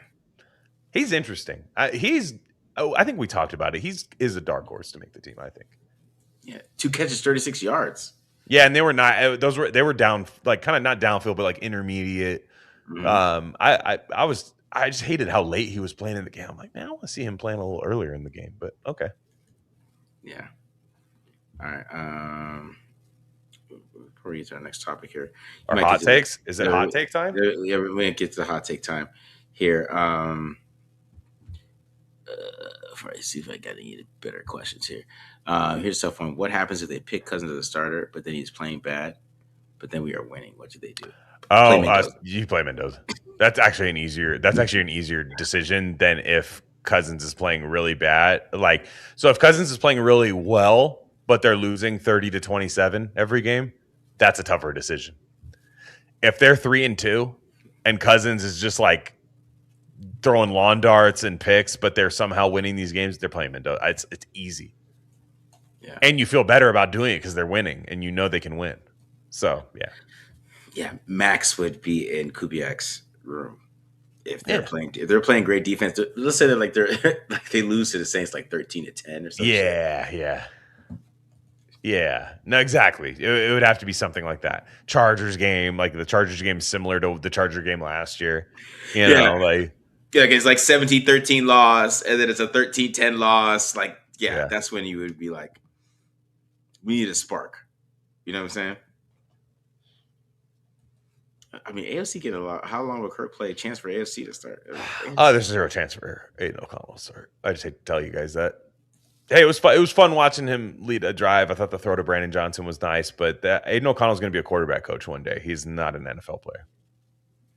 I think he could be. I think he could be at least Jacoby Brissett. I don't know. Jacoby Brissett has that ability to throw his body around because he's like huge and stuff, and I think Jacoby Brissett's got a bigger arm than O'Connell. That's true. I think their arms. I feel like their arms are a little similar. He could be Jacoby. He could be Jacoby Brissett. You know what I mean? have that one like go to a team, be a backup, right? And Yeah. then he ends up winning like 7 games or some shit like that, and then they actually give him 20 million, and then he sucks the next year. Yeah, I say O'Connor right there. Maybe. All right, Glenn. I think it's time for our hot takes. Let's get to our preseason hot takes here. Okay. Let me get to the rest of you guys' questions here. Keep asking your questions. I'm saving all of them. I'm going to get to you guys' questions, okay? And also, if you want your question answered quickly, make sure you hit that $2 $1.99. And what's the givey today? That's a great question. We're Friday giving Night away Live shirt and hat, correct? right here. You get this shirt right here, Friday Night Live, and then you get the Friday Night Live hat as well. So you get this shirt right here. Shirt's really clean, man. It washes well. You know what I'm Yeah, the saying? logo pops. Logo pops right here, man. It's a great shirt. It's a great shirt, guys. So make sure, like, I got all the way to 3XL too if you're a big boy. So, you know what I'm saying? We support everybody over here. All right. Your first hot take, Clint. My first hot take. Okay. I'm not going to drop the most controversial one that will start the most conversation. I'm going to drop the one. Ashton Genty wins the rushing title this year. Wow. I think he's going to go for 2,000 all-purpose. I think he's going to go for 1,600 rushing, 500 receiving. Okay. So I think. Did you guys see that clip of the guy drafting Ashton Genty first overall in his fantasy league, and like his fantasy league started crashing out super hard, like they were like freaking out? I don't think it's a bad pick because in fantasy wise, you have Bijan coming off of that like crazy usage rate, which is usually not good to draft the guy number one when that happens. You don't know how hot of a take that is? That's a hot take that he wins the rushing title this year. It is. That's a very hot take. That's a hot take. I'm sorry. That is. Yeah, people are saying they disagree. It might not have. I'm saying it's a hot take. You asked for a hot take. I feel like nobody knows what a hot take is.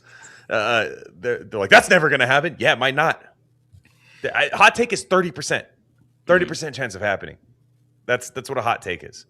But you feel really strongly about that 30%. It's betting on the underdog, And I think Genty's really good. I think Kubiak's really good. I think Genty's a red zone beast. Like he can get into the end zone. Everybody's talking about the fantasy usage. Like fantasy people are talking about, well, Mike Washington's a good handcuff. Who are they giving the ball to at 5-yard line? They're not giving it to Mike Washington at the 5-yard line. Mike Washington's going to score from the 25-yard line. He's not going to score as much from the 5-yard line. This is not Michael Bush taking touchdowns from Darren McFadden. This is a completely different thing. And I think he's going to do that. And some people might say that the Raiders won't have enough of a lead as maybe a 6 to 8 win team. Mm-hmm. Well, may I present to you one Josh Jacobs who won the rushing title on a really bad team? Yeah, he did. It happened. To be fair, that team was up 17-0 7 times. Yeah, for sure. No, for sure. And then the Raiders might do that too with this defense. That's also that constitutes a bad team as well. But Josh Jacobs won a rushing title. And I think Ashton Genty's better than Josh Jacobs. I do. Okay. So it's just where I'm at. So that's my first one. Okay. All right. Do you think there's any chance of that happening? To be honest, there is a chance of that happening. It just when that happens and the way this team runs the ball, because even with Josh McDaniels, they didn't run the ball that much, right? I think Jacobs just went completely off that year, and he just couldn't be touched. I don't know. I think he got pissed off because you remember he played in that first preseason game. Yeah, and then the franchise tag and everything. Yeah, he was mad. I think, and he just balled out that year, right?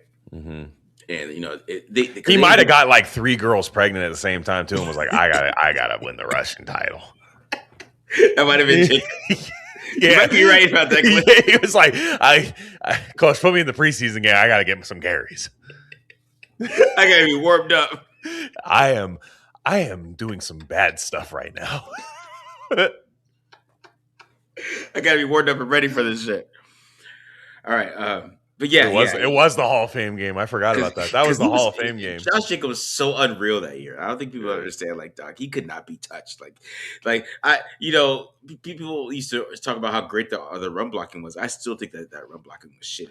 He was just incredible. Like, it's hard to explain how good he was that year. Like, he could not be touched. And then the next year, he tried to duplicate it. It didn't work because, like, dog, the way that you played that year, you can't duplicate that, dog. You can't. Like. He literally could not be touched, and he was just making everybody miss. He's breaking every single tackle. He was just balling like crazy that year. And yeah, it's. I mean, because Alex Bars was the guard. Remember? Remember that shit? Alex Bars over John Simpson. I'll never forgive Josh McDaniels for that stupid shit. And then John Simpson, like, he still has a great career. Like, he's still playing and starting. Yep.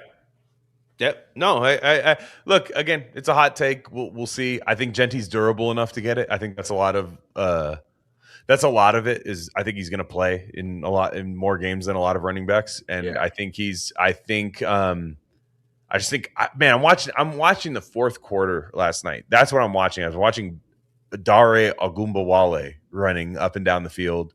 I'm watching Roman Hemby. I'm watching Dylan Laube run up and down the field. And I'm like, man, Genty behind the first team O line is going to eat. What, like, nobody's talking about this. Troy Aikman, Joe Buck, nobody's talking about this. Yeah. They're running the ball really well. And so I just that's the type of guy that wins a rushing title. Is a guy with fresh legs like that. The league is maybe a little down on him. Watch out. Yeah. I mean, Jacobs wasn't great in short yardage either. I think Genty's fine in short yardage. I just think they got blown up. Like, I think the place got blown up in short yardage, like where he was hit 4 yards behind the line of scrimmage. I think if you give him a head of steam, he's going to be fine. Know how good Genty is, really. Let's get real. And also this year in preseason, they've done really well in short yardage. I thought. Yeah. I thought this year when it's 3rd and 2, and I see that they're going to obviously run it, I go, oh no, and then they would get it. So I do. I just think the run game's back. So I'm very optimistic about this Kubiak run game. All right. My first hot take is Dante Thornton plays more snaps than Jalen Naylor. And this is coming off of you saying he was going to be cut 2 weeks ago.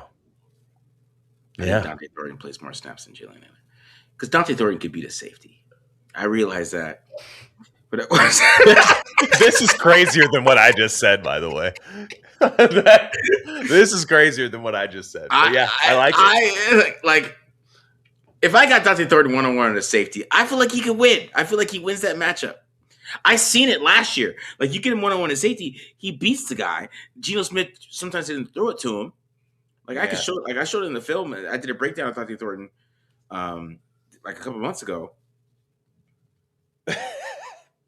Like, he beat a safety. I've never seen you react to one film clip of a pick six.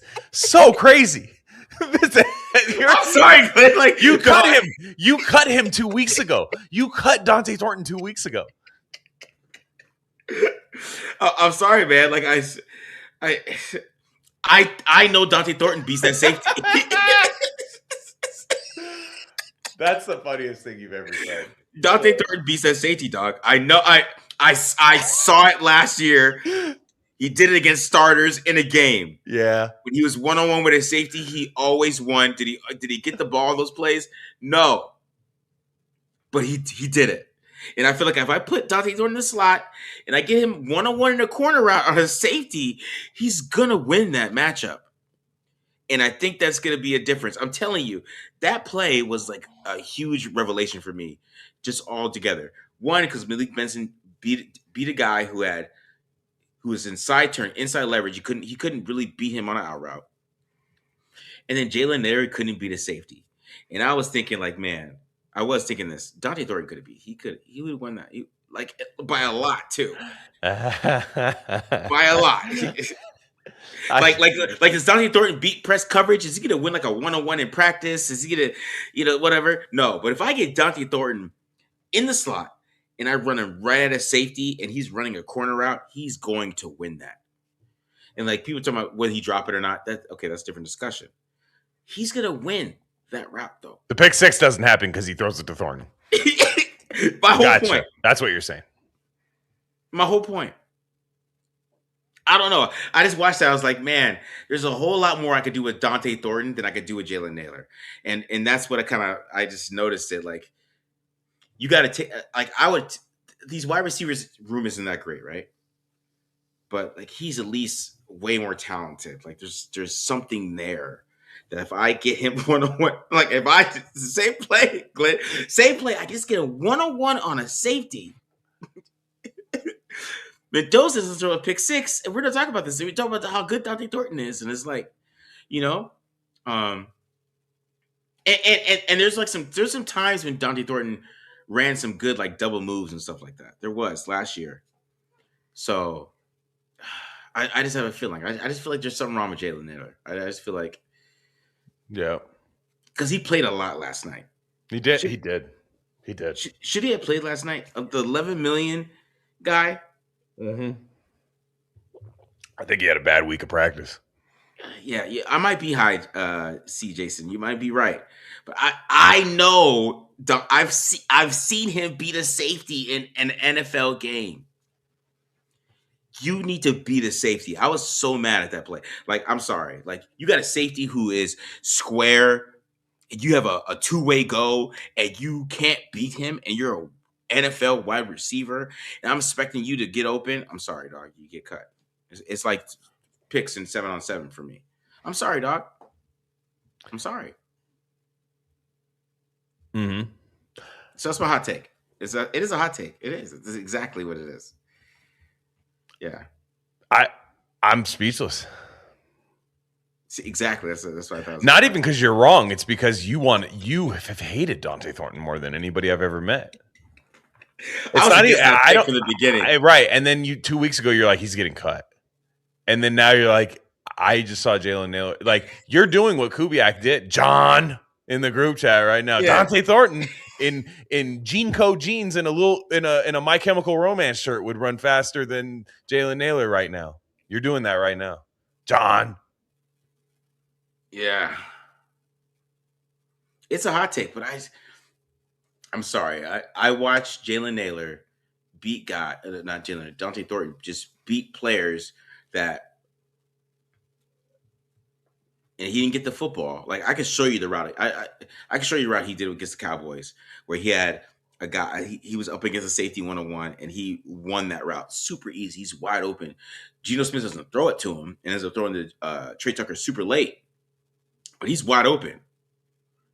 So there's something there if you can move him inside. And I even talked about this on my breakdown with Dante Thornton. If you move him in the slot, I think you could do some things with him.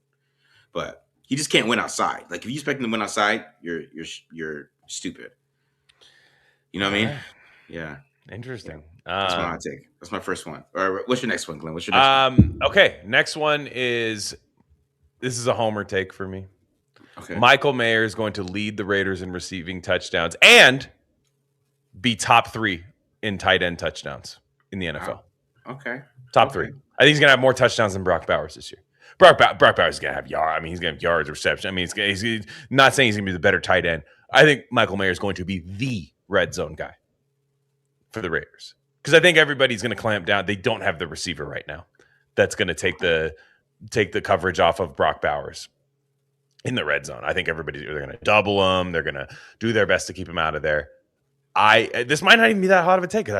Honestly, this is probably my least hot of the takes, I would say. But I think he might be top 3 in touchdowns. I don't know how many yards he's going to have. Like, I don't think he's going to have 800 yards.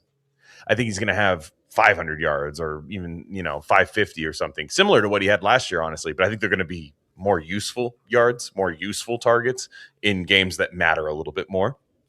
Okay. And I think he's going to have double-digit touchdowns. I mean, that first preseason game, that's the Michael Mayer you drafted.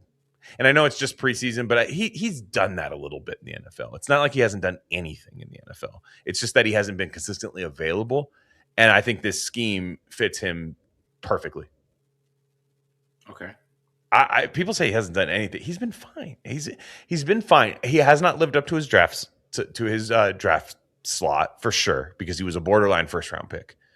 And I don't think first of all, these are hot takes. Like, people I know, that's the thing, is like people, there's just like, that'll never happen. Yeah, it might not. I wouldn't. I'm not going to bet on this.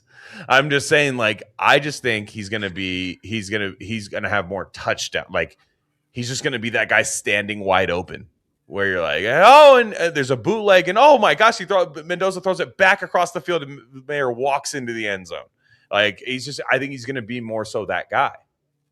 So when the team focuses on Brock Bowers and all of that stuff, there's this open guy. And Mayer's big. That's the thing. People don't realize how big Michael Mayer is. He's easy to see. And I think a rookie quarterback, if Mendoza's playing, there's going to be a lot of times where he's like, that guy's as tall as me. I'm going to throw to him. And he can do a little bit after the catch, too. He can do a little something. People say he looks like a slug. No, he can run a little bit. Come on. So, there we go. Okay, that's a good one. I like that one. People don't agree with you on that one. No, they don't. A couple of people do. I think maybe the top 3 is the hot take. Like the top 3 in the NFL touchdowns. I'm not saying he's the top 3 tight end. I just mean touchdowns. Okay. All right. My next hot take. I've been thinking about this one, and I don't know if this is much of a hot take, but I'm gonna go with this one. Max Crosby leads the league in sacks. For what team? See, this is why I get stared down. I can't. Yeah, because you didn't say he's on the Raiders in this. This is why I get stared down. I can't. He said for what team? What jersey is on his tattooed body?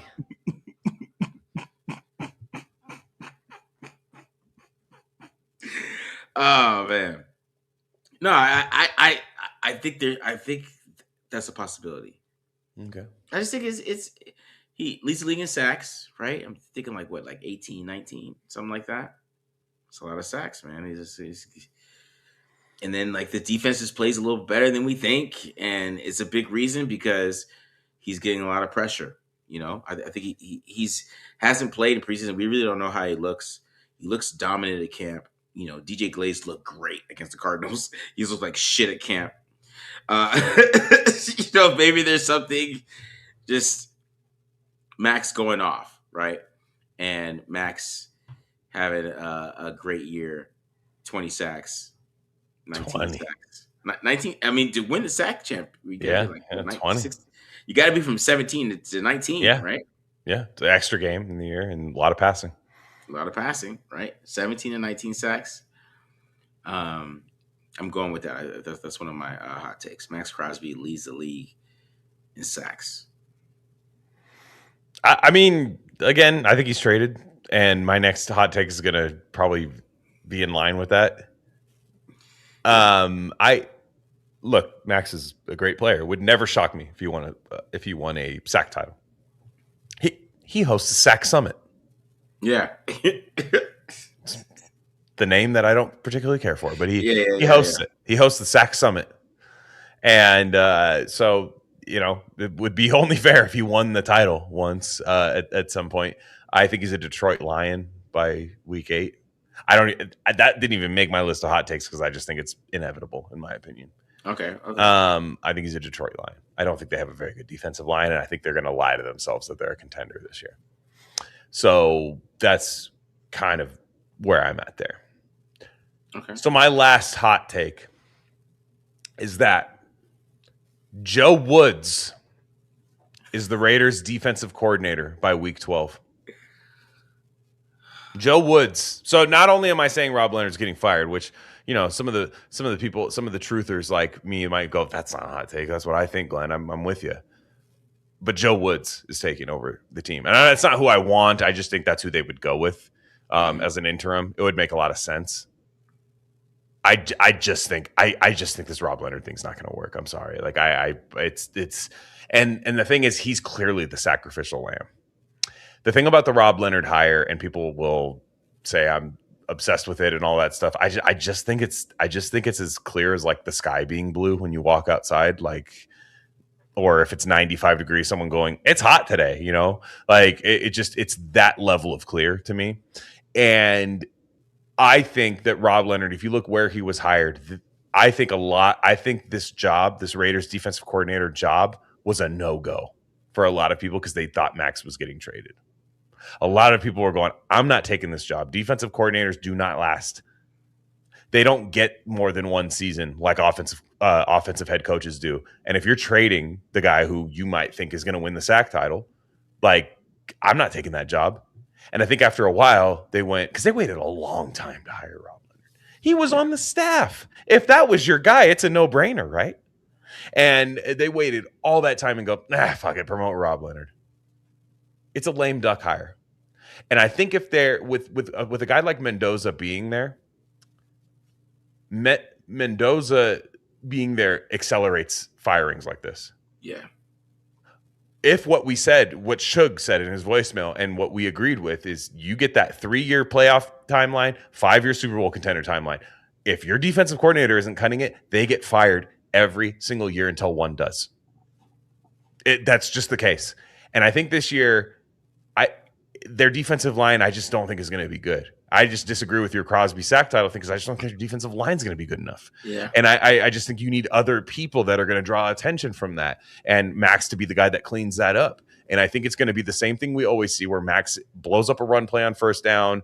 They get a throwaway on second down, and then a 3rd and 14 gets thrown right on them every single time, or a penalty. I think you're just going to see more of the same with this defensive line, despite having a young secondary that's really, really intriguing and fun and perhaps could be great. That defensive line, which that was his position group, I think that's going to be the weak link of the team. Yeah. And when I'm looking at, if I'm Clint Kubiak and I'm like, man, we're not winning this year. My quarterback looks good. We're rushing the ball well. Ashton Genty's on pace to get the rushing title. Only one guy predicted that. Clint Kubiak's thinking about this at night. He's like, that's crazy. That guy's smart. But yeah, he's on to something. Yeah. So, he's looking at this and he's saying like, and he's just saying like, I got to fire this guy. I didn't even really want him. Yeah. I don't know. People keep saying, give him a chance. Well, he's getting a chance. It ain't, my opinion is not holding weight here in terms of whether he gets hired and fired. But I think deep down, every Raider fan, if I told you at the beginning of the year that all these big things were going to happen, the Raiders are going to get the number 1 overall pick, they're going to get a quarterback, they're going to get Clint Kubiak, the top offensive play caller on the market, and then they're going to hire Rob Leonard. You'd be like, what? Record scratch. What? Yeah, they're going to hire that. And if let's say Rob Leonard was the Tennessee Titans defensive line coach, or even the Arizona Cardinals defensive line coach, and they were just whatever, just like the Raiders defensive line has been under his thing, just whatever. If I told you they were hiring that guy from another organization, you'd be like, that's a lame hire. But the fact that he's just that people speak highly of him within the organization, people are like, yeah, that's great. Yeah. So that's where I'm at. I think Joe Woods ends up taking over. Not saying he's going to be the long-term answer. I just think he takes over at the end of the year. And then they start from scratch. And it becomes an attractive job because Mendoza's there. Yeah, I think, to me, I kind of agree with that hot take. I mean, Joe Woods just lurking. like they have an easy replacement. It's not like he's done it before. He's done it before. Yeah, for like multiple years. Yeah. If I was Rob Leonard, I'd be looking at Joe Woods in the meeting room like, dog, like, shut up, don't take my job, dog. Like, because he's there to take your job. Like, I don't care what Rob Leonard says or Clint Kubiak says. Joe Woods has connections to Kubiak. Yeah, he's your secondary. He's your passing game coordinator coach. You know what I'm saying? Let's just say you can't stop the pass, Rob. Mm-hmm. You're gonna get replaced. You are. Kubiak's not gonna tether it. Like, he's not. It's not that type of guy where you're like, no, I believe in Rob. Like, he's the one. He's the sacrificial lamb this year. I'm just telling everybody that. So everybody that's in their feelings about give Rob a chance, he's a sacrificial lamb. You will. To me, it's one of those guys that, like, I remember the Houston Texans head coach was David Culley. One year. I'm sure there were Houston Texans fans who were like, give David a chance. No, they hired D'Amico Ryans the next year. Yeah. It was just not the right year to make that hire. So don't get attached to this guy. All right. Okay. All right. My last hot take. My last hot take here. My last hot take is that Jermod McCoy starts over Eric Stokes by week 7. I love it. That's my hot take. I love it. I don't even think it's hot. I don't even think it's hot. I think it's going to happen. Starts over Eric Stokes by week 7. They have him as the man cornerback. Mm-hmm. And it's like it's going to be a slow process, too, where Eric Stokes just doesn't look as good as he did the year before. And they have to start putting McCoy out there in certain situations. And then we see McCoy out there as a starter from week 7 and hopefully till year 10.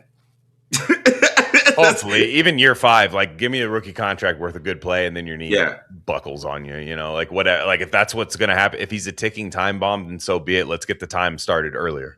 Yeah. I see. There's even the interceptions he gave up, like the touchdowns I gave up. Yeah, like it was more just about a physicality thing than him being a bad in coverage. And then you saw like Ted the post he put where he looked really good in coverage. He really did as well. I just think he's a special player, man. Like he's a special guy. And if he's healthy, and he looks healthy, he doesn't look like he's injured to me, right? Especially in press coverage, he looks good. He had a pass breakup. If he didn't do the thumbs down, yeah, right. So I still think, I think he's going to be a starter this year, and I think Darian Porter doesn't look bad overall, right? I think he looks good in zone coverage. He looked good in camp too. So I mean, you want Porter and McCoy, to be those guys, and then Masses being that next man up. Yeah, or maybe playing the slot because he's in camp too. You know? I like what they have in the slot right now, but yeah, I agree. Long term, I could see that as well. I think that's a great take. I hope so. I mean, that's why they drafted him. If you're being real, you don't draft Jermod McCoy for a 10-year thing. You draft him to see because the thing is, his knee is probably an issue at long term. Like it probably is. We'll see what happens with sports science and things over that time. I think it's a worthy gamble that they took. But they clearly did that in a sense to go like, look, he's going to play. Like, we're going to play him and we're going to rock it till the wheels fall off. I mean, this is like right now, Jermod McCoy is that good commuter car that, you know, you love and the seats are comfortable and everything. You're like, man, I just love this damn car. I'm not sure how long I'm going to have this car for, though. Yeah. Like, I'm not sure how long I'm going to be able to take this car to work every single day. I don't know if I can afford the maintenance on it. I don't know any of that kind of stuff. But he is that guy. And I'll just only push back. You said week what? I said week 7. So here's my thing. I'm just gonna marry your hot take with mine. I'm gonna say week 12 when Joe Woods takes over. That's all I'm gonna say. That's all I'm gonna say. Okay. That's all I'm gonna do. No. You're 100% correct. I'm just gonna get the timeline a little bit. We're just Rob Leonard gets fired. Jermod McCoy's starting. Yeah. That's all it is. I mean, that probably a big part of it would be Eric Stokes. Mm-hmm. Eric Stokes gets a lot of love from Raider Nation. He does, and he gets a lot of love from the nerds too, like the Ringer nerds and you know the Mina Kimes and those people. They see those stats. The Georgia Bulldog linebackers with him, isn't it great? I don't know. I feel like he just played a lot of cover 3 last year. I agree. I was actually a little shocked that they brought him back, to be honest. Only because I was thinking like, well, what's Rob Leonard going to do? Like, that's a weird signing. If you're trying to do this man coverage thing and press man and all that stuff, what the hell is Eric Stokes doing on your team? Yeah. I mean, I did show up on the Eric Stokes mic'd up, so maybe I shouldn't, And he seems like a really nice guy and a good leader, you know, and you do have to have a veteran there. You do with all those young guys. It's just, does that veteran have to play? That's where we're at. Yeah. That's where we're at. And look, the draft, I'm not saying I think Spytech does take best player available on his board, so I don't think he always goes this way. Like I don't think he meant to do this, but how many secondary players did they take after re-signing Stokes in the draft? They re-signed Stokes and they took 5 secondary players. Yeah, in the draft. 4. They took 4. Yeah, so you had. And then brought in Taron Johnson, right? So you have like they brought so you have a lot. They brought in 5 new secondary players, both draft and free agency. after re-signing Stokes. So not only you can go by what they decided to do in free agency, but you go by what they did right after that. That's always kind of a sign is going, okay, they if Stokes was that guy, that would weigh into the draft process a little bit, in my opinion. Yeah, I agree with that. All right, so those are our hot takes, guys. Hope you guys enjoyed those. I thought they were pretty good. I think they're good. I think they're good hot takes. Does JPJ get a second contract? I don't think so, but we'll see. I don't think so. I don't think so. If he has that, I will say if he has a great year this year, yes. Because that's the Mendoza effect. You if he has a great year this year and Mendoza's playing well because JPJ's playing well and Genty's winning the rushing title, then then that's getting JPJ paid. Yeah, absolutely. Mm-hmm. Jim trying to call me out, trying to say that I said Stokes was good at press man when he came. I don't remember that. I don't think you said that. I remember us laughing about it. I remember us laughing about him last year, like him falling down and stuff. Yeah, he falls down a lot. He's great. He's always great in zone though. He's a great zone corner. Like he really is. I can't hate on him about that. Like in zone, he's great. It's just when you get him in press man is when the problem is because he just can't. You just got to go watch the Michael Wilson play. If you have NFL Pro, if you have NFL Plus, go watch the route Michael Wilson put on him. He almost fell that the first game. He almost fell. I had texted Matt. I was like, "Did you see Stokes almost fall again?" Mm-hmm. Do most teams? They have 36 coaches already. That they brought that up on the ESPN broadcast as though they did say 36 coaches. I don't know what the number of like normal coaches is to compare that to. They do have 36 on the staff though. Yes. No, there's a lot of coaches. I mean, there's nothing wrong with that though. In my opinion. I mean, I don't think it's an issue. Yeah. It looks like Mike Washington's big runs both came up on gap scheme runs. That's something Kubiak will play with this year, or will Mike just be a situational runner? You called that, by the way. You did call that Kubiak was going to run a lot of gap. I did say that. I did. From when I was at camp though, when Genty was in there, they ran zone. They ran wide zone like crazy. So I think Mike Washington is not going to run wide zone though. But that makes Kubiak smart, and that's why I like Kubiak. Yeah, you're and what's going to be interesting is defense has to shift personnel around a little bit. If Mike Washington's in the game, you got to go, okay, they're going to run something a little different here. Yeah, because they put a lot of power on film in preseason, and I wonder if if you're the Dolphins, right? You have to think about that. Like, are they going to run more power this year? Because they have run a lot of power than I have ever expected from them. So, yeah. But Suge, no. I mean, Washington technically to me isn't a Kubiak style running back because he doesn't run wide zone very well. But they're running power with him because they're smart. That's what I like. Do you think Joe DeCamillis is washed? I'm glad they brought this up because they're committing penalties at a ridiculous rate. Every single. I will say some of the returns have looked kind of nice and well blocked, but there's a hold on every single one of them. So it's kind of like they look well blocked. So I know there's going to be fans that complain about the refs in those flags, but the fact is, like, you can't have a flag on every single time special teams is on the field. Yeah, so that to me is bad. Tokyo Toe, what the fuck? Yo, he looks like shit. Let's keep it real. Yeah, no thanks. What? That I'm sorry, that's one of the worst kicking performances of a preseason. That has to be from what he's done. He's kicked the ball out of bounds and missed a couple extra points. Like he's awful. Matt Gay, 52-yarder last night. We'll give him that. Yeah, he hit it. He hit the 50. And that was and he had plenty behind it on that one. And it was so I'll give him that. But to me, Joe DeCamillis, I'm kind of got my eye on that guy. I'm just going like, what's this kind of reminds me of that McMahon guy that he had last time. Everyone's like, oh, he's so well respected, Tom McMahon, and then I was like, Tom McMahon sucks. Yeah. So we'll see. I mean, if he fixes Matt Gay, I guess he is. Mm-hmm. So we go for it. Cena Sloan, I think he has a chance to make the team. Yes, he does. He has a chance for sure. I like Patrick Johnson. See, my thing with Patrick Johnson, like Patrick Johnson is he's like a 7th-year player. So he's Yeah, but also Harvey. I think Jafari Harvey too. Jafari Harvey, you'll hear sneaky little tweets about him playing with the second team sometimes. yeah.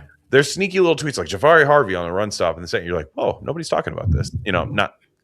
Not saying people should. That's not something the national media is going to latch onto. But Jafari Harvey's another one too. But I like Sloan. I like Sloan a lot. I do think he is that designated pass rusher guy though. Like I'm not sure I'm getting anything in the run game out of him. He's small. So you have to have a spot for him as your designated pass rusher. They did draft Kieran Crawford. I know Raider Nation's not super high on that. I still think there's a lot to get out of Kieran Crawford. I think he's a very good athlete, and I think that's worth developing. Whereas, first off, I think his name's Kean Sloan. I think Is it Kean? I know Those Irish names. Those Irish names. That doesn't make no sense. Yeah, but whatever. I know it is. He's got their own definitely language. like their own Killian, secret language. And shit. Yeah, he's got one of those Peaky Blinders names, and it's so the fucking Tommy Shelby over here, defensive line, and but he might make the team. I'm telling you, watch out for Jafari Harvey though. That's going to be, I think to me, Jafari Harvey is going to be the one where he makes the team and people go, what? Like there's going to be a lot of people that do the Snoop Dogg who gif like to that, and I think he might make the team. He made some plays last night. Yeah. Was DKM out there? I mean, I don't remember. I thought he played a little bit. Didn't he have the illegal touch on that punt? Oh, that was him. Yeah. Yeah. Did he play any corner though? I know. It's so weird. I listen to Q Myers, like him a lot. He talks about how good of a camp he's having. That's the only person I've heard that from. I gotta look at his snaps, man. How many snaps did Cameron Richardson play on defense? On the media depth chart, he was ahead of McCoy, which I found interesting. He played 19 snaps. I gotta watch defense. He had a 77 grade on PFF. Okay. Hey, that's average. He might. That's gonna be interesting. Who they keep at corner? It's gonna be interesting this year. Yeah, I agree with that, man. It's gonna be interesting. How bad does Leonard defense have to be for him to get fired year one? 25th or worse. Let's put that question up again. How bad does Leonard's defense have to be for him to get fired year one? 25th or worse. That sounds about right.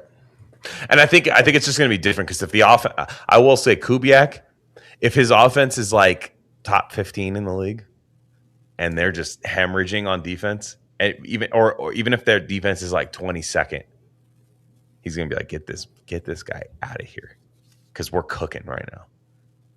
I'm telling you, Mendoza speeds everything up. Yeah. You get a guy like that, a number 1 overall pick in there, everybody else's timeline goes way faster. They age in dog years. Everybody else. If you're not there as part of as part of this contending window with Mendoza, see ya. Oh, I agree with that. I saw some question. People ask about Q Myers. Richie Incognito on the show. I mean, we tried to get Richie in the show. We did try. Yeah, it didn't happen. But Sam Warren, I want to get Sam Warren. That's a Sam Warren. If I asked Sam, I think Sam would come on. Sam and I do like Q. I like them both a lot, so I'd do both. I might ask Sam for next week. See if we can get Sam if we're doing next week. Will Trace Zune overtake DJ at right tackle? No, I don't think so. I think Zune is the backup center if Linderbaum gets hurt, though. I will say. I think Meredith's getting cut. Yeah. Do we think we talk about keeping 3 QBs tonight? I don't think that's that interesting of a conversation. I think people are like, who cares? That wouldn't. Okay, if AOC makes the team as quarterback 3, like what is that worth talking about? I don't know. Maybe it takes another spot. Maybe right, but over Jafari Harvey or Kean Sloan, Kean Sloan, whatever, Peaky Blinder. Yeah, if he takes it over that, then so what? They either do it or they don't. I see a lot of people talking about that, and I don't think it's that interesting personally. Yeah. I mean, Jim was mad at me because I was disrespecting Jafar. Yeah, tell Marcus he was slandering the hell out of Jafari Harvey. If he makes the team, I will. I will make Marcus apologize to Jafari Harvey. We could probably get him on the show. Brandon Johnson beat out Derek Young. I'm gonna keep it a buck with you. I forgot about Derek Young. Hey, the thing is, he was brought here to play special teams, so he probably fucking makes his team. You're gonna be mad about it. I thought Tompkins had some nice returns, and I thought Hemby had some nice returns. Like I thought that it'd be interesting who. I like Robert Hemby, man. I do too. That's why this Lauby, when Lauby was having a good game, I was like, why? I like him. Hemby's just like a 4.5 yards per carry guy. Like it might look like not the greatest, but he just finds a way to get 4.5 yards per carry. Mm-hmm. Yeah. Said Noah Brown. I don't know. Noah Brown will make the team. I don't know. Does Meredith make the team as a guard? Center is not working. I think so. I do think Zune is going to be that. I think you have Zune and then you have JPJ. JPJ could be an emergency center, so I don't see the need for Jordan Meredith at center. Jordan, you're right at guard perhaps, but I don't know. Yeah. According to my sources, Jordan Meredith is on the trade block. So that's just crazy that someone's going to trade for him. But yeah, he has some bad film this preseason. Yeah, he might. Does he get like a 7th? You get a 7th, right? I mean, yeah, I would do it immediately. You know what I'm saying? Yeah, I mean, me too. Like, if they got a 7 with Jordan Meredith, you got to take that, right? Well, anything. Exactly. Is a roster spot, Glenn? It's a roster spot, and it's QB. Wow, we have Nando. So how? Much like Eddie's other comments, I fell asleep during that. That was so boring. But like, what do you mean by that? Boring, Eddie. Boring. That is so boring. Yeah. Just like all your other comments trying to get me to respond to them. Boring. I agree. He's over there posting absolute. People would throw tomatoes at you if you did stand-up comedy. I like how the Discord is like commenting like on the show, like during the. Are show. they? Oh gosh.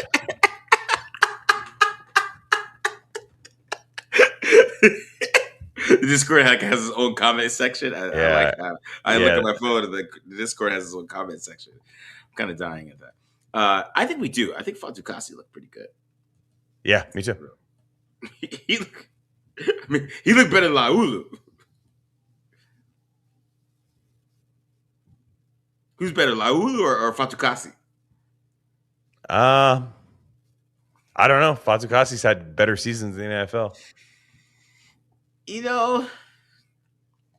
I think like a player like Laulu, he should be worried about that. He should be worried. He should be worried about a Fatukasi because he did look good. I just want to make sure I don't miss any questions here before we get into the giveaways here. I don't think we missed any really. Oh, how did Genty look? Genty looked really good in camp. He did, man. He did. Gary Smith like he's getting added. You want Gary Smith to get fatter? I don't think so. I don't think I need Gary to get fatter. He looks fat enough for me. He did dive on that fumble. The ball popped. I was like, God damn, dude.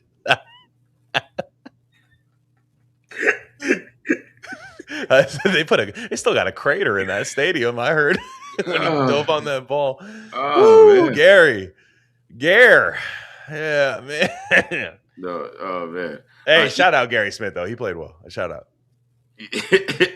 Yeah, exactly. Gary Smith played well the whole preseason.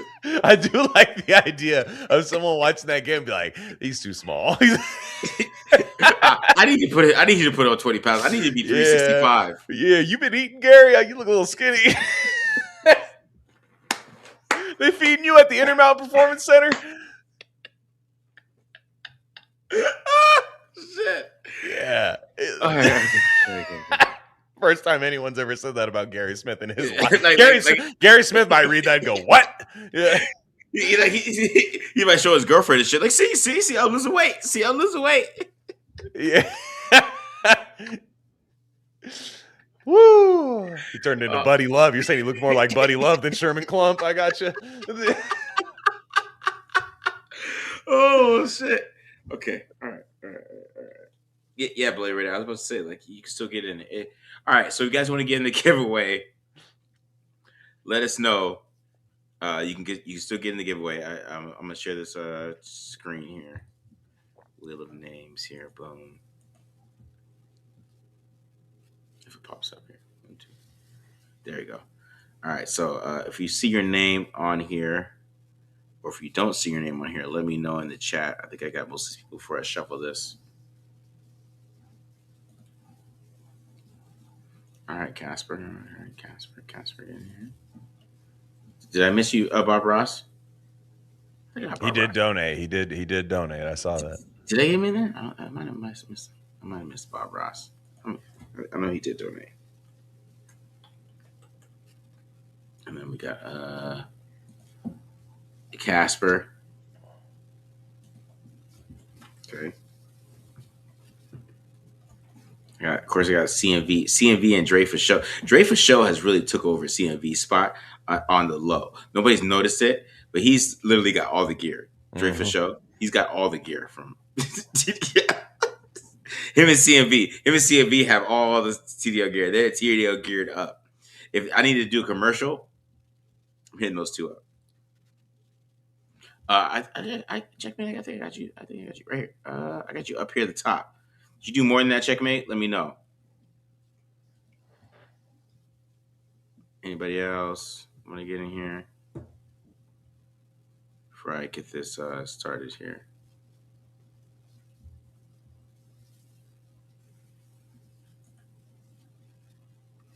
But he said I dropped 10. I mean, I got you in here. 1, 2, 3, 4, 5. Like he said I want 7 times in here. That's what Spartek said. I got you, dog. That's fine. I got you. We're good. All right, it's $1.99. So hurry up, because we're about to spin right now. $1.99.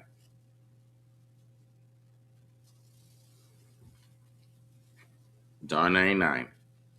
You got about 10 seconds. I still can't stop laughing about somebody saying Gary Smith is too skinny. Oh, man. You think you can put up 50, 20 pounds? That's CMV. Right?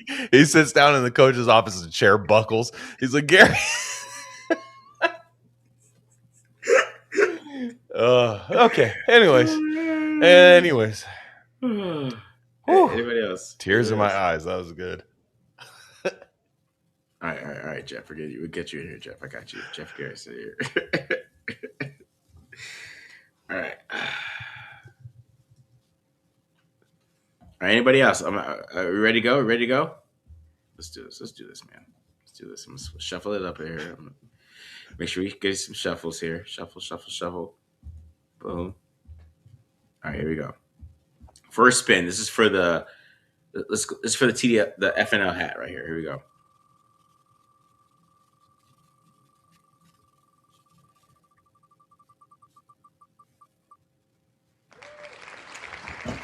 I mean, Dreyfus Show already won. He's already won an FNL hat.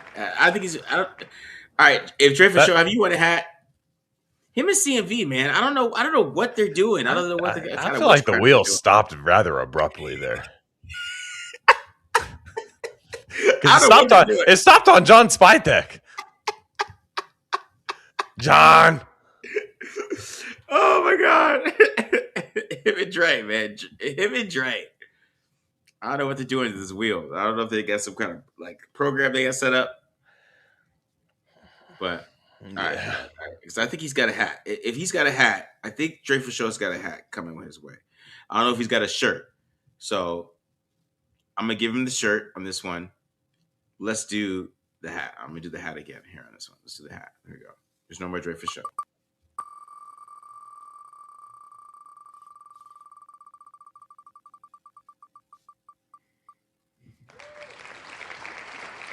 All right, East Bay Raider 510. All right, so there's the hat right there. All right, so we're gonna do one more for the shirt. Do one more for the shirt here, guys. We're gonna hook you guys up. One more for the shirt. Here we go. One more time. Here we go. This wheel's been like stopping more abruptly. It hits the e-brake. What? I mean, I'm happy for Bob Ross. The wheel used to have a dramatic stop. What happened to the wheel? I don't know, man. The wheel has got like a. I'd get kicked out of a casino if I was playing craps. or roulette or whatever. Roulette. I meant roulette, not craps. If I was playing roulette and this happened, I'd get kicked out of the casino. That shit like stopped like on right there. Like, yeah. I'd be like, my checking account is gone and this wheel is fake. All right. So Dreyfus Show. Yeah, hit me up for the shirt. I don't know if he's got the hat. I gotta hook him up with something else because he keeps winning. Bob Ross, you know where to hit me up, markjohnfootball.com. And then the other winner, 510 East Bay. 510 Oaktown. Yeah, 510. Hit me up as well. So we got 510 Dreyfus Show, 510 East Bay Raider, and Bob Ross as the winners. I think everybody agrees with me on the wheel, though. The wheel. Guys, you know I've the wheel before. You can't blame me. The wheel has usually had like a more of a shaking stop. You know what I mean? Like, I'm sorry. Because that shit, it just like right before I got the spot ticket, like it stopped. I thought Spot Tick was gonna win one of them. I did. Yep. Yeah. Everybody's gonna be mad at me. People are gonna leave the channel and shit. The wheel's rigged. Guys, I can find a new wheel. I can find a new wheel, but I'm just saying. I don't know. The wheel did act different this week, Glenn, right? I mean, it was acting different. It wasn't on me. All right, guys. We'll get a new wheel next time. We'll figure this out. I don't know what happened with the wheel, but we'll get the new wheel going. But I hope you guys enjoyed this episode. I thought it was a fun episode. Very fun. We'll be back. Hit the subscribe button. Subscribe. Look out for me and Matt's breakdown. I'm gonna do Mendoza versus Texans every single throw tomorrow. I might do some other players as well for members. I might do Mike Washington, but yeah, I'm thinking about that. But yeah, make sure you guys subscribe to the channel. Get us to 15K. And then, you know what I'm saying, we're going to do some fun stuff when we get there. Whenever we get there. Like, if you guys want to get there in September, whenever we get to 15K, we're going to do some fun stuff.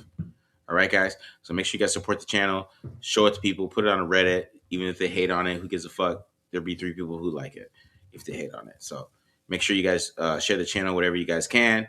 And we're out of here. Peace.